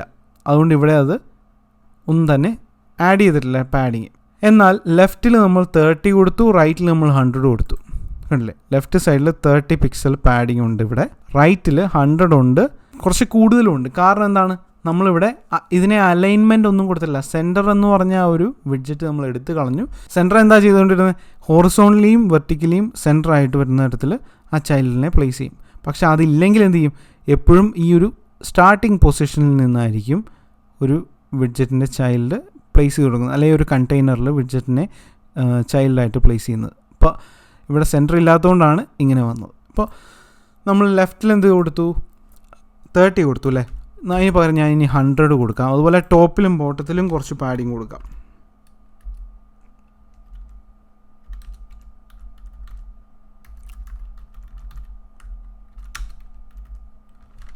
ഒന്ന് റൺ ചെയ്ത് നോക്കാം. ടോപ്പിൽ ഞാൻ 100ഉം ബോട്ടത്തിൽ 200ഉം കൊടുത്തു. നമ്മൾ ഉദ്ദേശിച്ച തരത്തിലുള്ള ഒരു ഔട്ട്പുട്ട് തന്നെ കിട്ടിയില്ലേ? ലെഫ്റ്റിൽ 100, റൈറ്റിൽ 100, ടോപ്പിൽ 100, ബോട്ടത്തിൽ 200. പിന്നെ ഇവിടെ റൈറ്റ് സൈഡിലും ബോട്ടം സൈഡിലും കുറച്ച് എക്സ്ട്രാ സ്പേസ് വരാനുള്ള കാരണം നമ്മൾ ഈ കണ്ടെയ്നറിന് വിഡ്ത്തായിട്ട് 400ഉം ഹൈറ്റായിട്ട് 400ഉം കൊടുത്തു അല്ലേ. അപ്പോൾ പാഡിങ് കഴിഞ്ഞും കുറച്ചുകൂടി ഏരിയ നമ്മൾ ഈ കണ്ടെയ്നറിന് ഡിഫൈൻ ചെയ്തിട്ടുണ്ട്. അതുകൊണ്ടാണ് ഈ എക്സ്ട്രാ സ്പേസ് വന്നിരിക്കുന്നത്. ഓക്കെ, അപ്പോൾ ഞാൻ ഈ ഓൺലി മാറ്റി ഇവിടെ ഓൾ ഫങ്ഷൻ ഉപയോഗിച്ച് ഒരു മര്യാദയ്ക്കുള്ള ഒരു പാഡിങ് കൊടുക്കാൻ പോവാണ്. 40 കൊടുക്കാം. അതുപോലെ തന്നെ നമ്മളിവിടെ മാറ്റം വരുത്തിയ ആ ഒരു കോഡ് അത് പഴയ പോലെ തന്നെ കൊണ്ടുവരാം, കാരണം എന്നാലേ കുറച്ച് വൃത്തിയായിട്ട് ഇരിക്കുള്ളൂ. അപ്പം കണ്ടെയ്നറിൻ്റെ ചൈൽഡായിട്ട് സെൻറ്ററിനെ പാസ് ചെയ്തു. ആ സെൻറ്ററിൻ്റെ ചൈൽഡായിട്ട് നമ്മളെ കയ്യിൽ ഓൾറെഡി ഉള്ള ടെക്സ്റ്റിനെ പാസ് ചെയ്തു. ഓക്കെ, ഇനി നമുക്ക് ഒന്ന് വൃത്തിയാക്കാൻ ഇതിനെ എന്നിട്ട് സേവ് ചെയ്യാം. ആണല്ലേ, നമുക്കൊരു വൃത്തിയുള്ളൊരു കണ്ടെയ്നർ കിട്ടി. ആ കണ്ടെയ്നറിനുള്ളിൽ നമ്മൾ എന്താ പറയുക, ബോർഡർ സെറ്റ് ചെയ്തു, ബാക്ക്ഗ്രൗണ്ട് കളർ സെറ്റ് ചെയ്തു, ടെക്സ്റ്റ് നെയിം പ്രിൻറ്റ് ചെയ്തു, അതുപോലെ മാർജിൻ സെറ്റ് ചെയ്തു, പാഡിങ് സെറ്റ് ചെയ്തു, അങ്ങനെ ഒരുപാട് കാര്യങ്ങൾ ചെയ്തു അല്ലേ. അപ്പോൾ ഈ വീഡിയോയിൽ ഞാൻ ഇത്രേ പറയുന്നുള്ളൂ കണ്ടെയ്നറിനെ കുറിച്ച്. ഇത് റെക്കോർഡ് ചെയ്ത് വന്നപ്പോൾ ഓൾമോസ്റ്റ് 2 hours ഉള്ള ഒരു വീഡിയോ ആയിട്ടായിരുന്നു റെക്കോർഡ് ചെയ്തത്. അപ്പോൾ അതിനെ ഞാൻ ഒരു ഫസ്റ്റ് പാർട്ടും സെക്കൻഡ് പാർട്ടുമായിട്ട് ഡിവൈഡ് ചെയ്യുകയാണ്.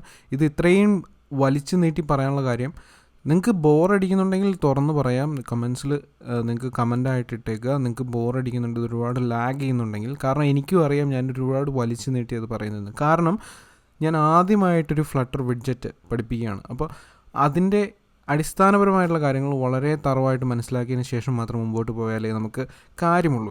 അതുപോലെ ഇനിയുള്ള ഫ്ലട്ടർ വിഡ്ജറ്റ്സ് പഠിപ്പിക്കുമ്പോൾ ഞാൻ ഇത്രയും എലാബറേറ്റ് ആയിട്ട് ഇത്രയും വലിച്ചു നീട്ടി പറയില്ല, കാരണം നിങ്ങൾക്ക് ഓൾറെഡി അടിസ്ഥാനപരമായിട്ടുള്ള കാര്യങ്ങൾ മനസ്സിലായിട്ടുണ്ടാവുമെന്ന് വിശ്വസിക്കുന്നുണ്ട്.